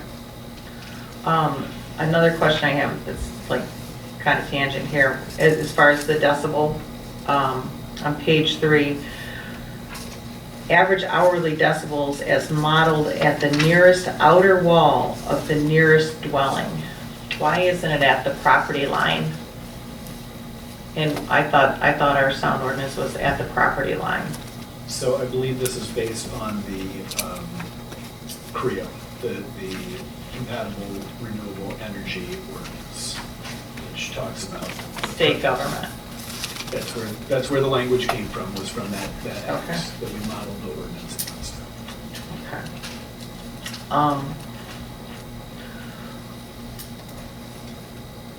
One of the things that, as not as a reminder, but our state government has created some guidelines for this type of organization, for them to come in. And our big questions are, why here? Why here? Why not the USD? Because that's where it's supposed to be. And then the answer was because this is where the need was. However, our state government has said that these are the rules, and please don't take some, not taking sides, but it's the truth. These guys or anybody else could come in and put this and not even talk to us if they don't want to. They wouldn't have to do any screening, they wouldn't have to give us anything, no water, no anything. And so that was really kind of stinky. So we brought this up, and I feel like once the conversation started about a year ago, everything was in who is the developer? Are they going to work with us or are they not? And what came out of it is just, and this is for the people, if anybody's new here, probably you guys, is that they don't have to come to us and come here. They can go in there and put in whatever they want. Or if they choose not to, and DTE or the substation people, if there's a need there, they're going to put something, and we're never going to hear from them at all. So it's nice that we are at least appreciate that they are putting forth these models and efforts and coming forth and making themselves available to answer questions. So that's also something to remember, is that. Now, it's not, oh, we have to or whatever, but there are always options. There are always options, but that is a fact. So that's why we appreciate the work they're doing, and then we're fact checking with our experts. And you're right, there's not an answer to everything, and nothing's more important than the people living in the houses that we live in, and our neighbors and our pets and our groundwater and all that stuff. So we've been doing this. This is our job. Okay. So where are you guys on the other stuff anywhere? Just get right to it. Like some of the other things, like the wetland permit or the other out agencies and all those kinds of things. Just as an update. Yeah, so we, from a road commission standpoint, we've been, had a couple meetings with Washtenaw County. We have discussed our driveway entrances, and they are satisfied with the locations in terms of the site distance between them. I don't yet have that in writing, but that was the takeaway from the last meeting that we had. We've also been working with them on a road use improvement permit, and so we can't actually enter that or enter that agreement until we get our building permit and we're closer to construction. But we feel good that there is conceptual alignment in terms of our haul route and the maintenance that would need to be done. So the terms of that agreement are in early stages of negotiation, but I guess all to say the conversation has started. We have also completed our wetland delineation of the project site and surrounding areas. We know that we need a permit from Eagle to install a culvert on the northern, for the northern access road. So that is basically it would be an equivalent of a nationwide permit if it was Army Corps jurisdiction. But that permit is also in process. And so we would not be, not start construction until all of our other permits are in hand. But our conditional use permit being kind of the key to unlocking meaningful work toward those other permits. And that being said, so what is the just anticipated timeline of when you guys would actually start this project? And when would it be finished? Yep, so we would hope to start construction late spring, early summer of 2027. Construction is kind of like a bell curve, kind of starts out slow, then would probably be 3 or 4 months of the heavier construction activities and then ramps down. In total, about 18 months of construction from start to finish, but that's counting Michigan winters and things slowing down during that period. We would hope to be operational in spring of 2029.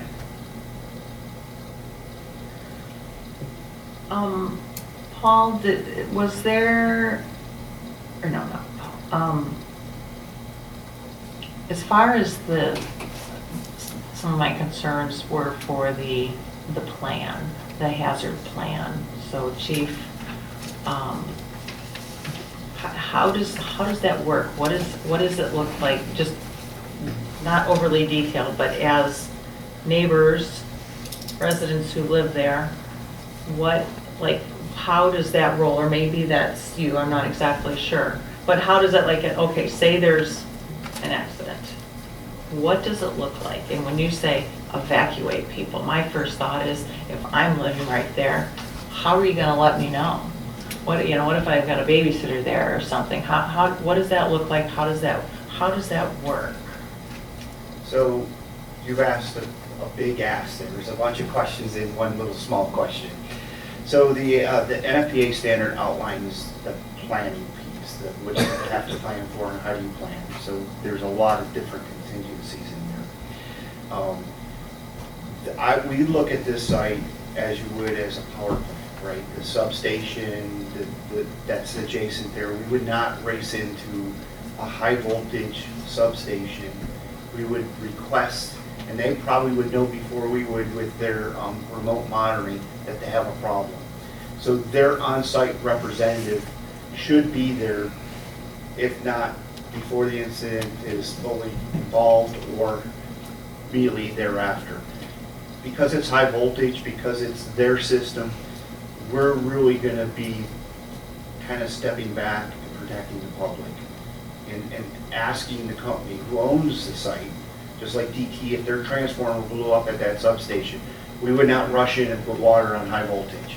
We're not going to rush in and put water on a battery pack that's on fire, because at the end of the day, we would need to consult with the owners and say what's the appropriate measure based upon what the telemetry is telling them, what they're seeing. Now, if we obviously see visible flames or smoke or something to that condition, we would certainly could take action. But for the most part, if you look at these things in thermal runaways or in some of the rack combustion, they'd stay within the Connex box itself. You probably wouldn't even know it had occurred, other than the fact that that unit would shut down, but you would never know that. So it runs that gamut of that spectrum from virtually something minor that they would handle in-house to a large-scale event. We would rely upon the plan and the owners of this, like we would. They make the plan? In conjunction with us. Okay. Because the standard says that this is what they recommend that you do, but we also have to agree to it. And we practice it? We would absolutely practice it. And we've asked for some safety things or beyond that standard with pre-staging water, having the notification. So if you look out as to Bart's question, where you have a sea of containers, how do you know which one's the container is going to be a problem? We ask that each of those containers be identified by an individual light, that this would be the problem, so we can look out there. We have the capability to remotely look at this with drone technology. They would probably have television or cameras that would be able to tell you what's going on inside. So all of that comes in with a strategy plan. We just don't run into these complexes like we wouldn't run into a DT site because of the high voltage electric. How do you evacuate people? So this is, we're kind of lucky. If you think of something like this in the city of Ann Arbor, it'd be a lot more challenging, right? Mm-hmm. So we have rural conditions. So we would take what are the actual conditions, where is the smoke going, and we'd go to that house and actually set up monitors if it wasn't there, or if it was definitely impacting the house, we would just evacuate them like we would any other place in our township. And if there's so when the technology goes in there, like we don't even know what technology is going to be in there yet, right? Because it may change or evolve, or do we have a pretty good idea? Got a pretty good idea? Yeah. And so then if anything were to change or be upgraded, then the plan, like if anything were need to be changed in like emergency response, and that plan is updated, and so there's regular communication with the townships of where you are? Yeah, I was gonna say from a code perspective, we have to. So if you make a change like that to the equipment, you have to change your risk assessments, you have to update those, you have to update the ERPs. Chief would also, obviously we'd have to coordinate all that with him and make sure all these things are brought up to speed. Honestly, quite frankly, the code is a little behind. Where we really look at is the insurance company, the underwriter. The underwriter is going to be much tougher than the code. The underwriter's got a lot of money riding on that to make sure there's no damage. So as they carry, the insurance carrier is going to have a very big say in what they can and can't do. Correctly from, they're usually much tougher than the code. And our financing codes. Yes. And so Paul, decommissioning and continuing security, we're all good on that? Everything is as supposed to be? Yep, so that decommissioning would be one of the conditions that we're recommending the applicants Right. to that. The safety is a product of the site. There is one thing that I believe our report indicated that you all need to make a decision on based on the ordinance. We prohibit barbed wire. They're proposing barbed wire, but you as the planning commission have the ability to suggest that this site requires it for safety purposes. You've done that before. In my experience, for one of the gas well sites up off of 8 Mile, or off of 7 Mile, I'm sorry. So that's cited in our report. Yeah. That is one decision that you all have to make, but they do have the entire site fenced and gated. Okay. So does that need to be in specifically? Part of the site plan approval, but if you wanted, I mean, I think you could condition your conditional use approval on maintaining compliance with the approved site plan.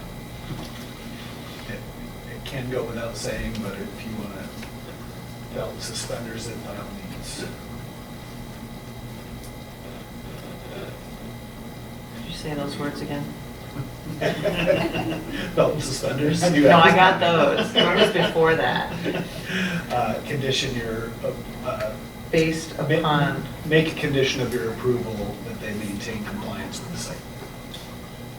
of the site plan, because it's not in our ordinance, okay.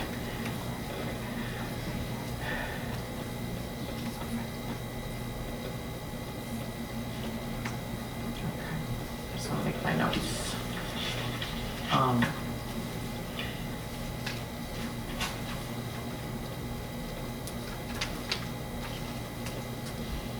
The decommissioning, all that kind of stuff, any kind of escrow or anything like that, a process question, do we need to, I would imagine, do we include that in our, I guess I'm concerned that we have like a final site plan and maybe things are not all in there. I don't want, I want belt and suspenders. Can I address, Madam Chair, Yes. one thing on just on for things like the decommissioning agreement, the host community agreement. So like in the conditions, you'll have the bullet, the material terms that are in there, like, yes, that'll be 100% of the cost posted before operations, and every 5 years it gets updated, all those things are in there. Okay. But then the board will actually approve like a formal agreement, a contract, that Ed Plato will hammer out and send us drafts back and forth. So this, Okay. it's just approved based Okay. on the condition that the board will finalize it with these terms in. Okay, very good. Yeah, and just as a reminder, if this does go forward, it still has to be approved by the board, so it's not immediate. It has to move on. And yeah, I would guess if they had any additional questions or something came up, if they, it would either be hammered out or in order to gain approval or not approved, so. The only other question I have, sorry, I just take all the air, don't I? I really want to know what concerns you guys have, if any, right now. Does anybody think anything for the mist? Concerns that if responded to would do what? No, any concerns that you feel that you don't have an answer to. And I'm not saying there's not a second chance. I'm just trying to. Oh, good googly moogly, Pam, let's go. That we've already answered. I am concerned that our state requires we go through the master plan every 5 years and update it. The master plan which feeds our zoning ordinance and sets the law that we enforce as planning commissioners. I am concerned on the other side that our government sits there and insults our ability to run a township and stuffs these laws down our throats, saying you have no choice in where you do what in your own township. Tell all your residents to pound sand. That is what we need to keep in mind, folks, as voters. These people in their last term did this. Along with the trucks too. Yeah. Added to the list. And so, we're getting ready for a new administration. They're saying they're launching in 2029. Yeah, I think it's just a matter of the unknown, right? And I do appreciate all of the work that went in. So it's nothing against you guys. Have been fantastic in your cooperation, your communication, your collaboration, with our experts. But there's just risk. There's too much risk. This is an ag residential area, and whether or not we move forward, I think this is a great idea. And I think there's places in Salem that this could work, right? It may not be as monetarily advantageous for one party or the other, but there are other areas. And so maybe it's just a postponement back to the drawing board as to where we can, kind of find some equal ground. But there's just no information. The experts can't provide based on things that they don't know. And, KEC, can't suggest on, you know, the same. So it's, you know, you're asking for specifics. It's that risk, those specifics that I'm looking out for with regards to, you know, our residents. 99% of the time and effort discussing this at all times has been on mitigating and understanding and the what-ifs of the downside. Tell a resident there, pick one, and tell them this is the upside for you. This is what you will gain by having one of these things here. This is what's in it for you. And He's a resident. you know, I mean, this guy right here, I want to have him over to my house for barbecue. I respect what this guy does. I appreciate talking to him. He has been nothing but straight up with me. That makes no bearing on what I sit here and do and look through these glasses. So, you know, I mean, tell any resident what's on the upside for them. I'm listening. Well, so the benefits of the project are community statewide. You're talking to me, a resident. Okay, sure. What's your name? Mark. Mark, thank you for coming. I would say as an individual, the benefit of this project is probably, you know, in all honesty, it's not significant to you as any one person. So it's significant. My house value will go down. So there's a bomb to the question. Let him talk. It's okay. So to you as an individual, the project is the benefit is minimal. I moved from California, sold my practice, sold my house to come live on some acreage in a rural community. Not next to, this thing can burn at 3,600 degrees. Excuse me, Mark, I'm sorry. Let's let him answer. Is this your first time at this meeting, being here? I thought, yeah, I heard about the battery. I thought it was like the size of this table, but it's 10 Okay. acres. This time of the meeting is not honestly for conversation, question and answer, and back and forth. Please just let him answer and let that lie. Okay, thank you. I don't want to take it to this. I just state what Okay. we're stating and move. Okay, go ahead, Brian. Thank you. So, you know, just the same as any one power plant benefits thousands of people. It's not just you as one person, it's a community, it's a state, it's a region. And the project will provide benefit to Salem Township as a whole and the residents of Michigan as a whole, helping to balance power supply in terms of, you know, when demand is spiking, we'll be able to dispatch power on a moment's notice, be able to meet that surge in demand. That helps overall bring costs and energy, bring costs of energy down. It's happened in Texas over the course of the last summer, and that's actual real data that they've been able to show. So, as well as a host community, the host community agreement as mentioned, we've entered into, or we will be hopefully entering into with the township to make up for the lack of property tax, because Salem Township does not levy a local property tax. We're making up for that. And, you know, I think the benefit is, as folks have mentioned, there's an unfortunate circumstance here where we have the ability to go to the state, but and get this permitted through the MPSC, but we want to be a partner to Salem Township and to the residents, and so we have, you know, permitted this locally, worked collaboratively, almost 3 years now, I think, getting to filing our application last year through a thorough review process by the board and all the consultants.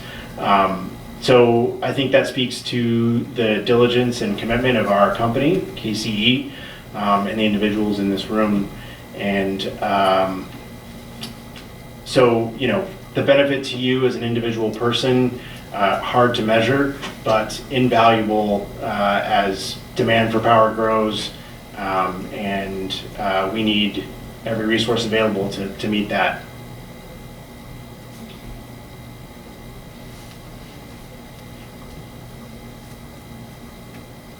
Can you, I know Mr. Huntsman had a question about why weren't other places in the township? Maybe you can answer that question for us and why you decided to settle here. I know we've heard it, but. Yeah, so the primary driver for this location, the project at this location, is Coventry Substation. That is a mega hub, for lack of a better term, within Michigan's transmission electric grid. So there are 7 different high voltage transmission lines that converge at Coventry Substation, 2 of which are 345 kV. That helps move power from one end of the state to the other, and then all the way up around the top of the MIT. So this particular location and this substation are critical to Michigan's energy infrastructure, and that's what drives us and any other developer who's looking at a battery storage project to really want to be in close proximity to that resource. We evaluated other sites within the township, including industrial properties and properties at the landfill.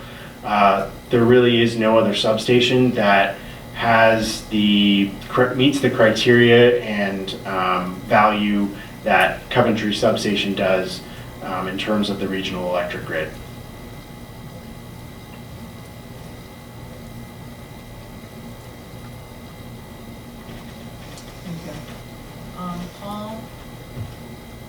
Paul?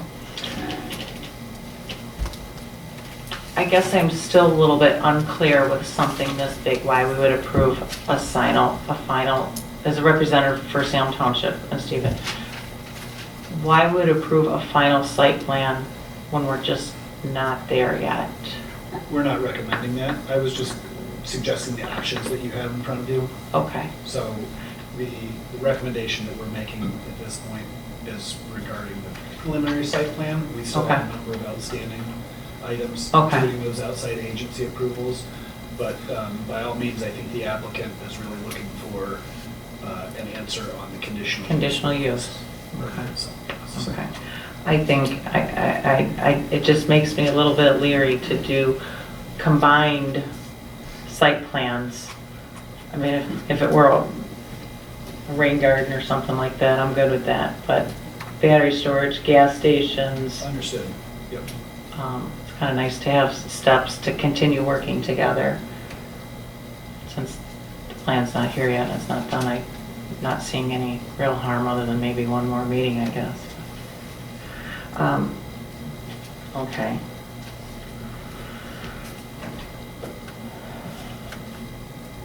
All right. I don't have any more questions. Well, actually I do. Could you maybe communicate actual accidents or incidents? Is there history? Is there a database probability? What kind of, we're saying all these things.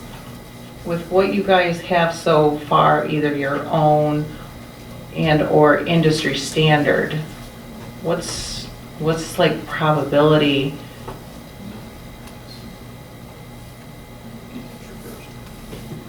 Yeah, from a key capture perspective, we have not had an incident. We have 17 operational projects, 3 in New York and the balance in Texas, and we have never had a thermal runaway incident that has caused an emergency response. In what period of time frame, since when?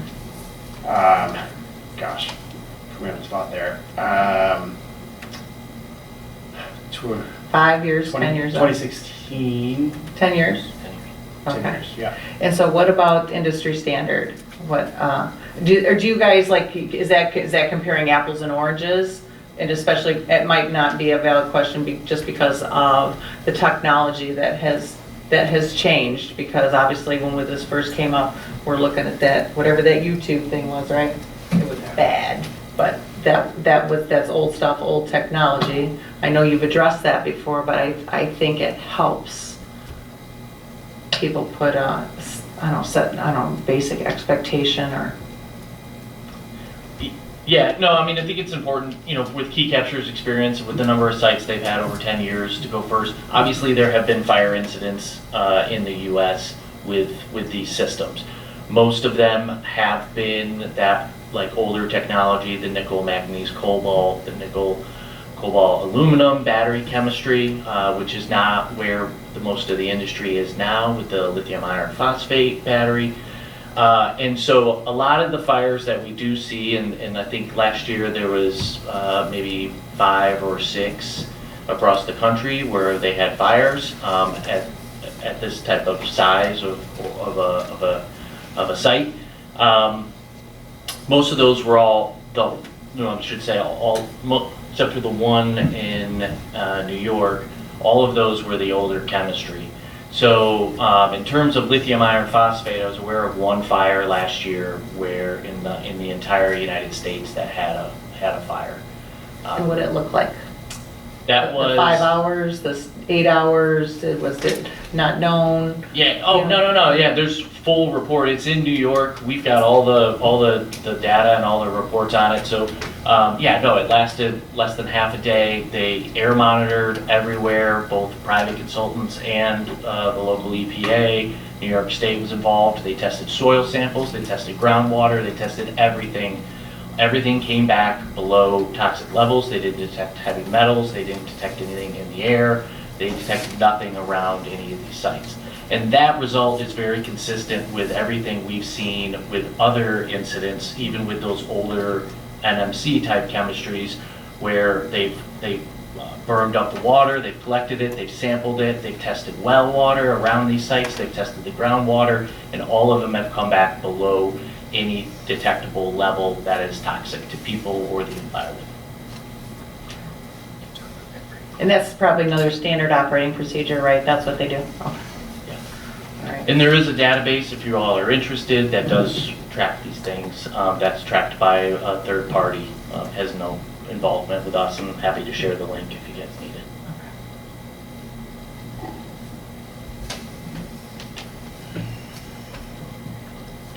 Anybody else?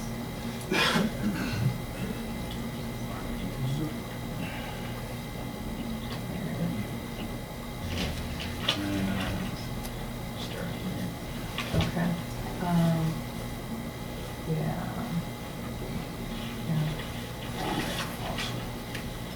And that one, yeah.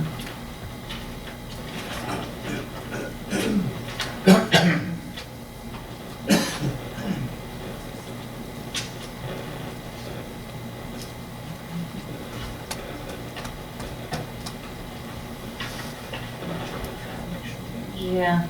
Paul, just one final question. So, to make a motion, we've got plenty of options here. We did not add anything. Oh, I'm sorry, never mind. I take it back. I'm good. So as I stated before, the motion would be to recommend to the township board. Okay. So if you're moving forward with an approval, there's the one at the top of the second page. The motion would be a motion to recommend to the township board approval of the conditional use, because they're the ones who have the final. All that, on all them pages have to be read. It's quite a bit, but I think that these are the additions that we've discussed. I think this is language that was proposed by the applicants, and they've agreed to it, but it covers all of those items that I think y'all are concerned about. Okay.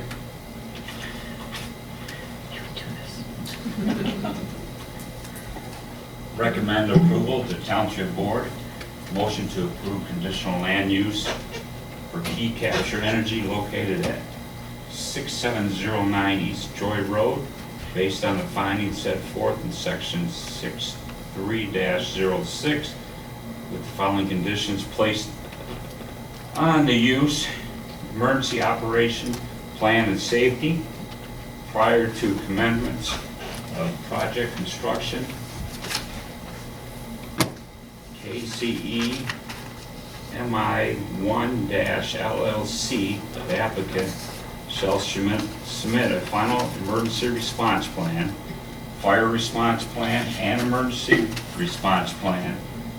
The emergency response plan approved by the Chief of Salem Township Fire Department and consent with this condition and the Salem Township zoning ordinance, including Section C of the Compliance Renewable Energy Ordinance, the emergency response plan shall be amended to incorporate an emergency isolation zone comprehensive with current U.S. Environmental Protection Agency, EPA, guidance acceptable to large commercial battery energy storage and associated 25,000 gallon water tank. 2, provide proposed sign details, including signs, size and design, on all proposed signage to ensure compliance with zoning ordinance and include the compliance resolution email address.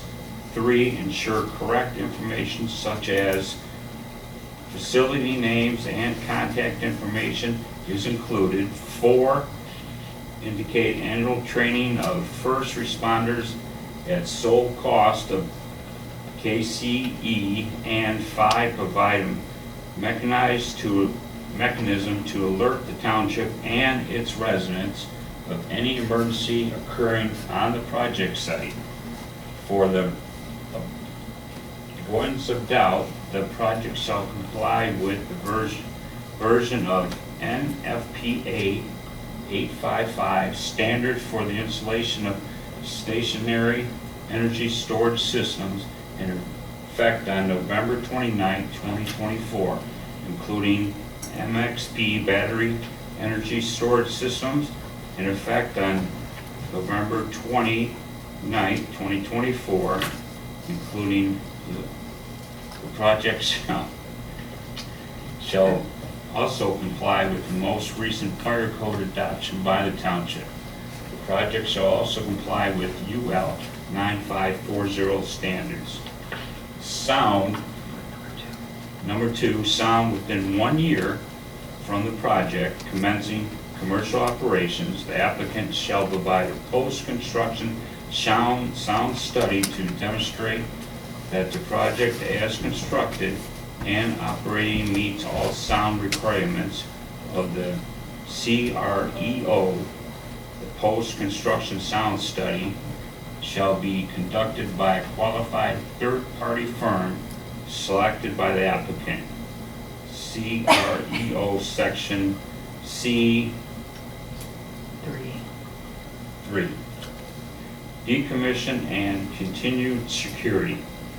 3, to ensure decommissioning of the project prior to commencement of project construction, the applicant and township shall enter into a decommissioning agreement that outlines the specific decommissioning requirements of the project to return the subject property to a useful condition similar to that which exists before construction, including removal of above surface or underground facilities and infrastructure to minimize depth of 48 inches below grade that have no ongoing purpose.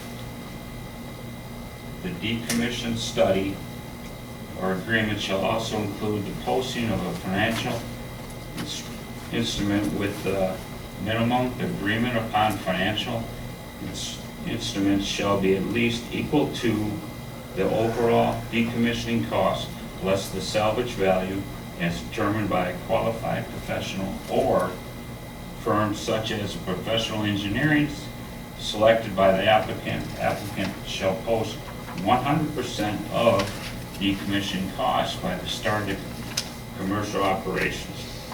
Pursuant to the terms hereunder, the decommission agreement must include a clause which requires a review and an updated amount of the financial instrument for decommissioning to an address and an updated amount for the financial instrument decommissioned to the address. Decommissioning costs increase or decrease throughout the life of the project. Such review and updated shall be based on periodic evaluation of decommissioning costs every 5 years by a qualified professional or firm such as professional engineering selected by the applicant and reviewed by the township. 4, good repair. Under project decommissioning, the applicant must maintain all project improvements located at the project site such as battery modules, power conversion systems, transformers, battery storage containers, battery racks, battery management systems, and cable connectors, HVAC, thermal management systems, fencing, access roads, and other project components in good repair and must reasonably repair any project improvements as needed. 5, host community agreement. The applicant will enter into a host community agreement with the township requiring a payment of the following: a one-time lump sum payment in the amount of $230,000 within 30 days of the project commencing full commercial operations. Persuade to applicant in connection agreement with mid-conduction independent systems operator as evidenced by written confirmation or approval issues. Persuade to such in connection agreement $100,000 beginning on the first anniversary following the project COD date and continue thereafter annually for the duration of the commercial contract term. The commercial contract term shall mean the expiration or early termination of applicant's initial applicant commercial energy contract for the project and may be amended or extended, including any tolling agreement or similar offtake agreement. 6, hazard substance applicant and its successor and assigned shall be responsible for the remediation and associated costs resulting from an unlawful release of a hazardous substance as defined in Part 201 MCL 324-20101 into the project site or surrounding areas when the release is caused solely by the applicant's activities related to the project. Motion to approve the preliminary site plan for Key Capture Energy located at 6709 East Troy Road with the condition that their final site plan be submitted that addressing any outstanding comments in the planner's report dated 4/20/26 and the applicant provides all outside agency approvals.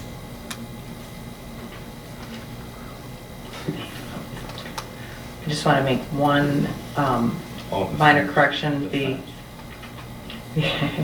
200 in number 5, the host community agreement, one-time lump sum payment in the amount of $200,000, the initial payment, just to make that correction. That's right, you were close. And do we add in the fence? Or is that not necessary right now and do it later? That's in the finals. Final? Okay.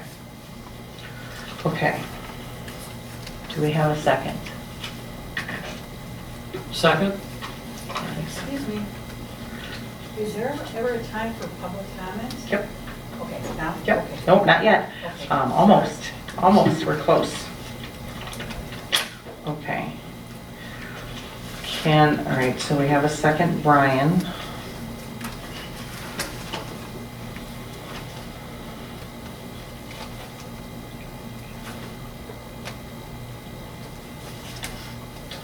Can we get a roll call vote, please?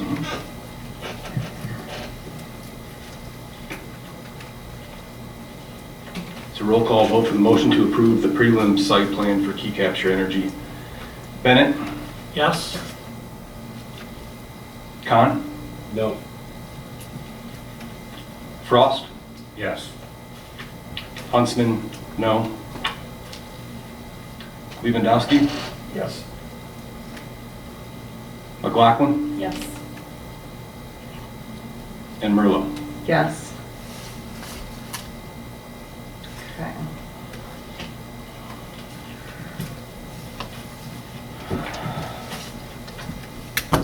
Thank you for going through all that.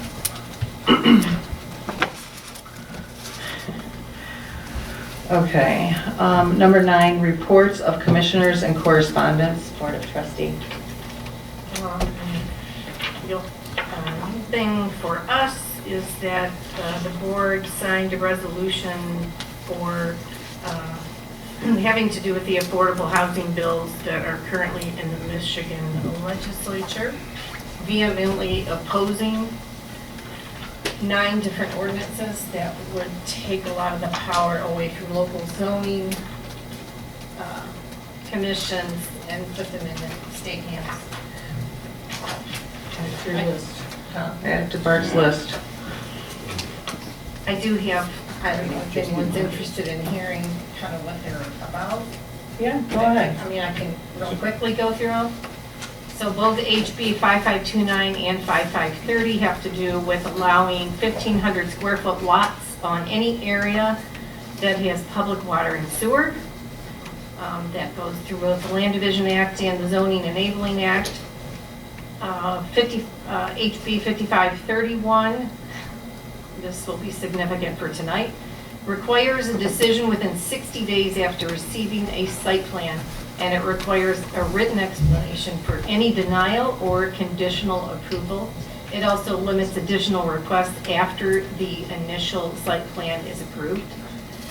HB 5532 makes it harder for people to protest any changes to zoning amendments. If the amendment increases the density of dwellings from 20% to 60% of owners in the affected area, it imposes criminal penalties if any signatures are invalid. HB 5581 establishes a statewide floor to home sizes at 500 square feet. 5582 allows mobile homes in residential areas. It also prohibits local zoning from requiring more than 1 parking space per dwelling unit for multifamily residential areas. 5583 caps residential setbacks in metro areas or adjacent to a metro area. 15 feet front property line, 5 feet from side and rear property lines. Local zoning ordinances may not require greater than this. And I did look it up. It's according to a federal designation, and we are considered adjacent to metro areas, so that would include us. 5584 legalizes duplexes by right in residential zone. And 5585 legalizes ADUs, which are accessory dwelling units, by right with setbacks of 5 feet. So again, if you don't like it, you're going to jail. Bless their hearts. Thank you, I think. Land preservation, conservation, Bruce? Other than driveway permitting for shattered property, meeting next month. Okay. Planning consultants? So you've got the monthly report in front of you.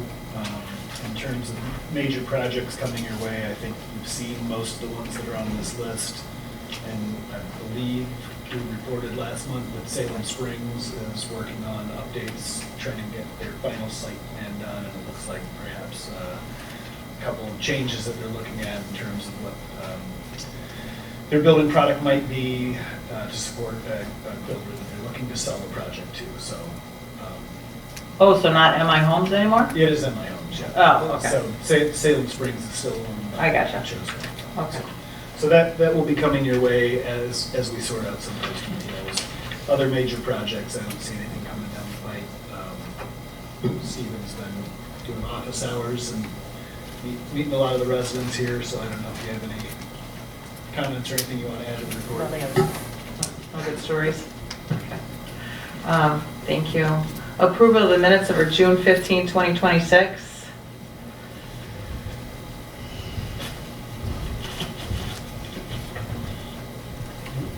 approval of the minutes. We have a motion for that. I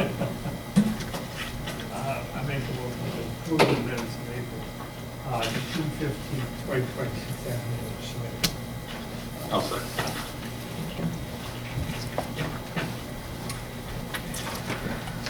Number 11, public comment. We'll do ladies first. Okay, first of all, I'm on Spring Meadow. I agree with everything. I'm concerned about the fire issue and what's going to be in this smoke for my family, for the neighborhood. So I'm spot on with what Mike said. The other thing is I believe at least one person in our neighborhood, if not more, submitted public comments. So I'm not sure if that's not addressed here. They would send something in. Well, we had a public hearing back in April, right? No, this Or was May, just- May 20th. This was just like in the last week or so, I believe. Oh, So I don't know what happened with that, but it was sent to the planning commission, at least one person on our street, so I'm not sure more than one. if they send them to, if they can send them to Ann Alexander, you might talk to her. Yeah, we don't, we'd still like to see them.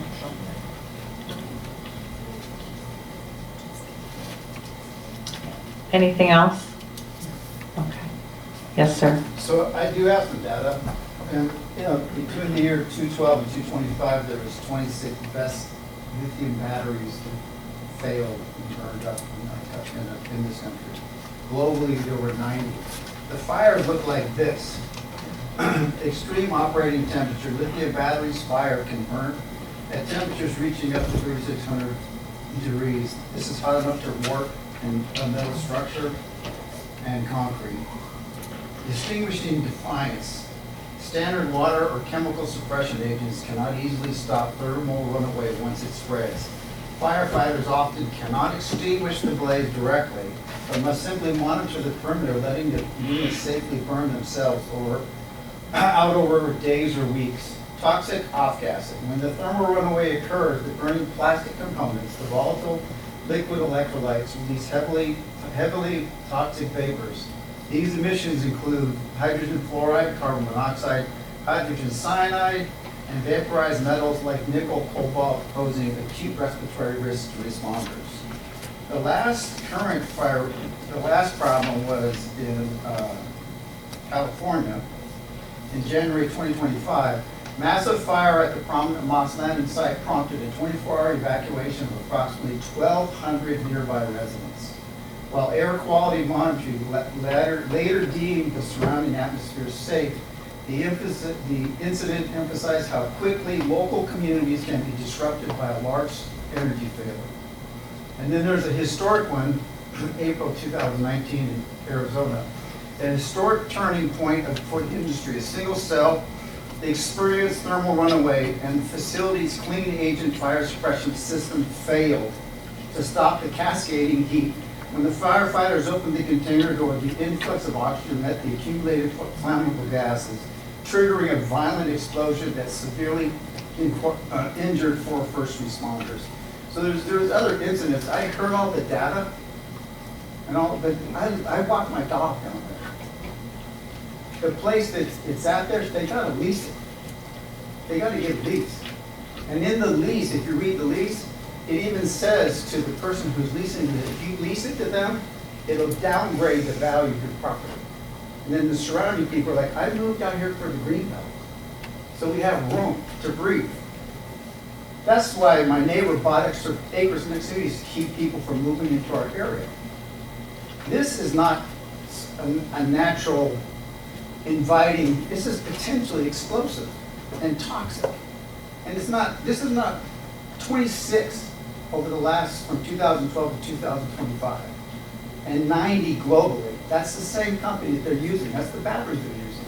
Technology's great, but even when I'm looking at eye diseases and surgery and stuff, technology doesn't define the art of what it actually occurs in the living experience. We live there. I walk there. And if this thing goes south, I can't sell my house without never telling the person who's going to buy it that there's a bomb potentially at the end of the building. that there could be an explosive thing. That would be, it's gonna reduce, and if it goes off, heaven forbid that it does, but if it goes off, then what do you say? I'm sorry, we cleaned it up, we contained it. I don't want to hear you contained it. I have 6 kids. I put my kids in seatbelts, even though I've only been in one wreck in my life, because it might happen. Not because I know it's going to happen and I drive safe, but it might happen. And this is a might. There's enough evidence that says this is what are we going to get out of this? What's the point of it? If I'm going to take the risks and bear the burden of the risk, what's the value in it? What do we do? What do we get? What's the benefit to the residents who live there? It's not good. Anyone else?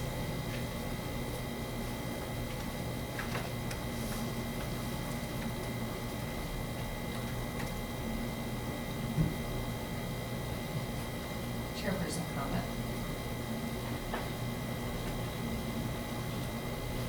I don't think there's anybody, I don't think there's anybody up here that's taking this very lightly.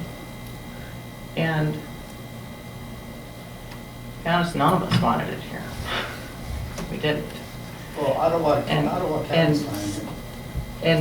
but we also have to remember, this thing's coming, and it's gonna be there because of the state government and what they've done. It's coming whether we like it or not. They still need a lease. Yep.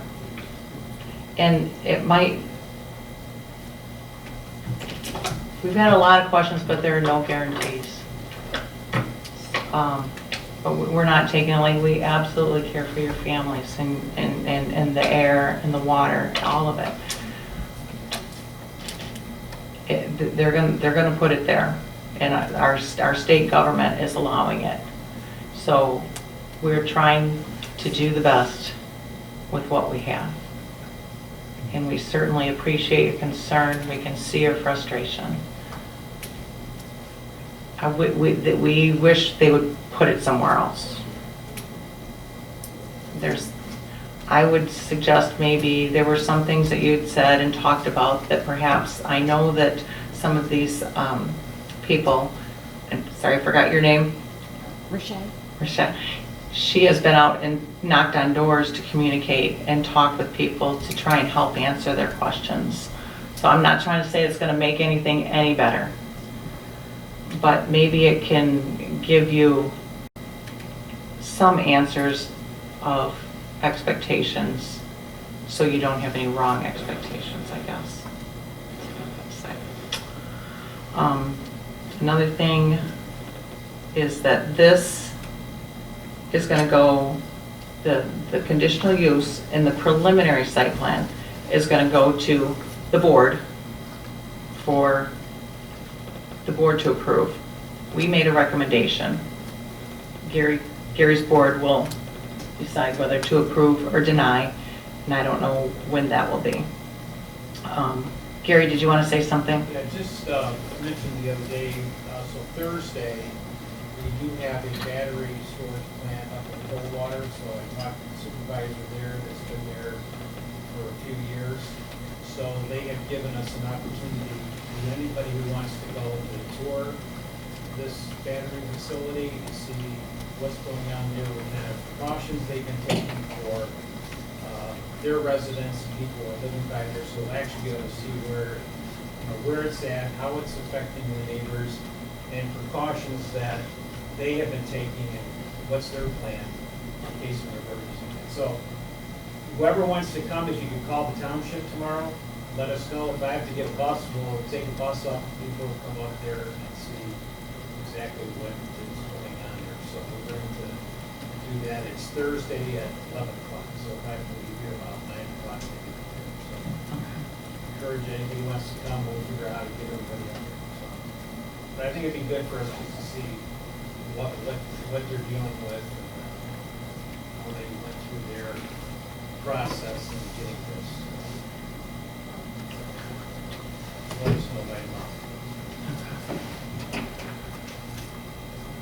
All right, thank you.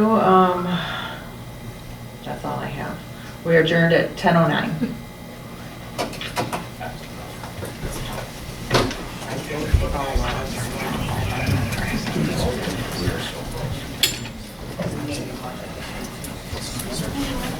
Hey,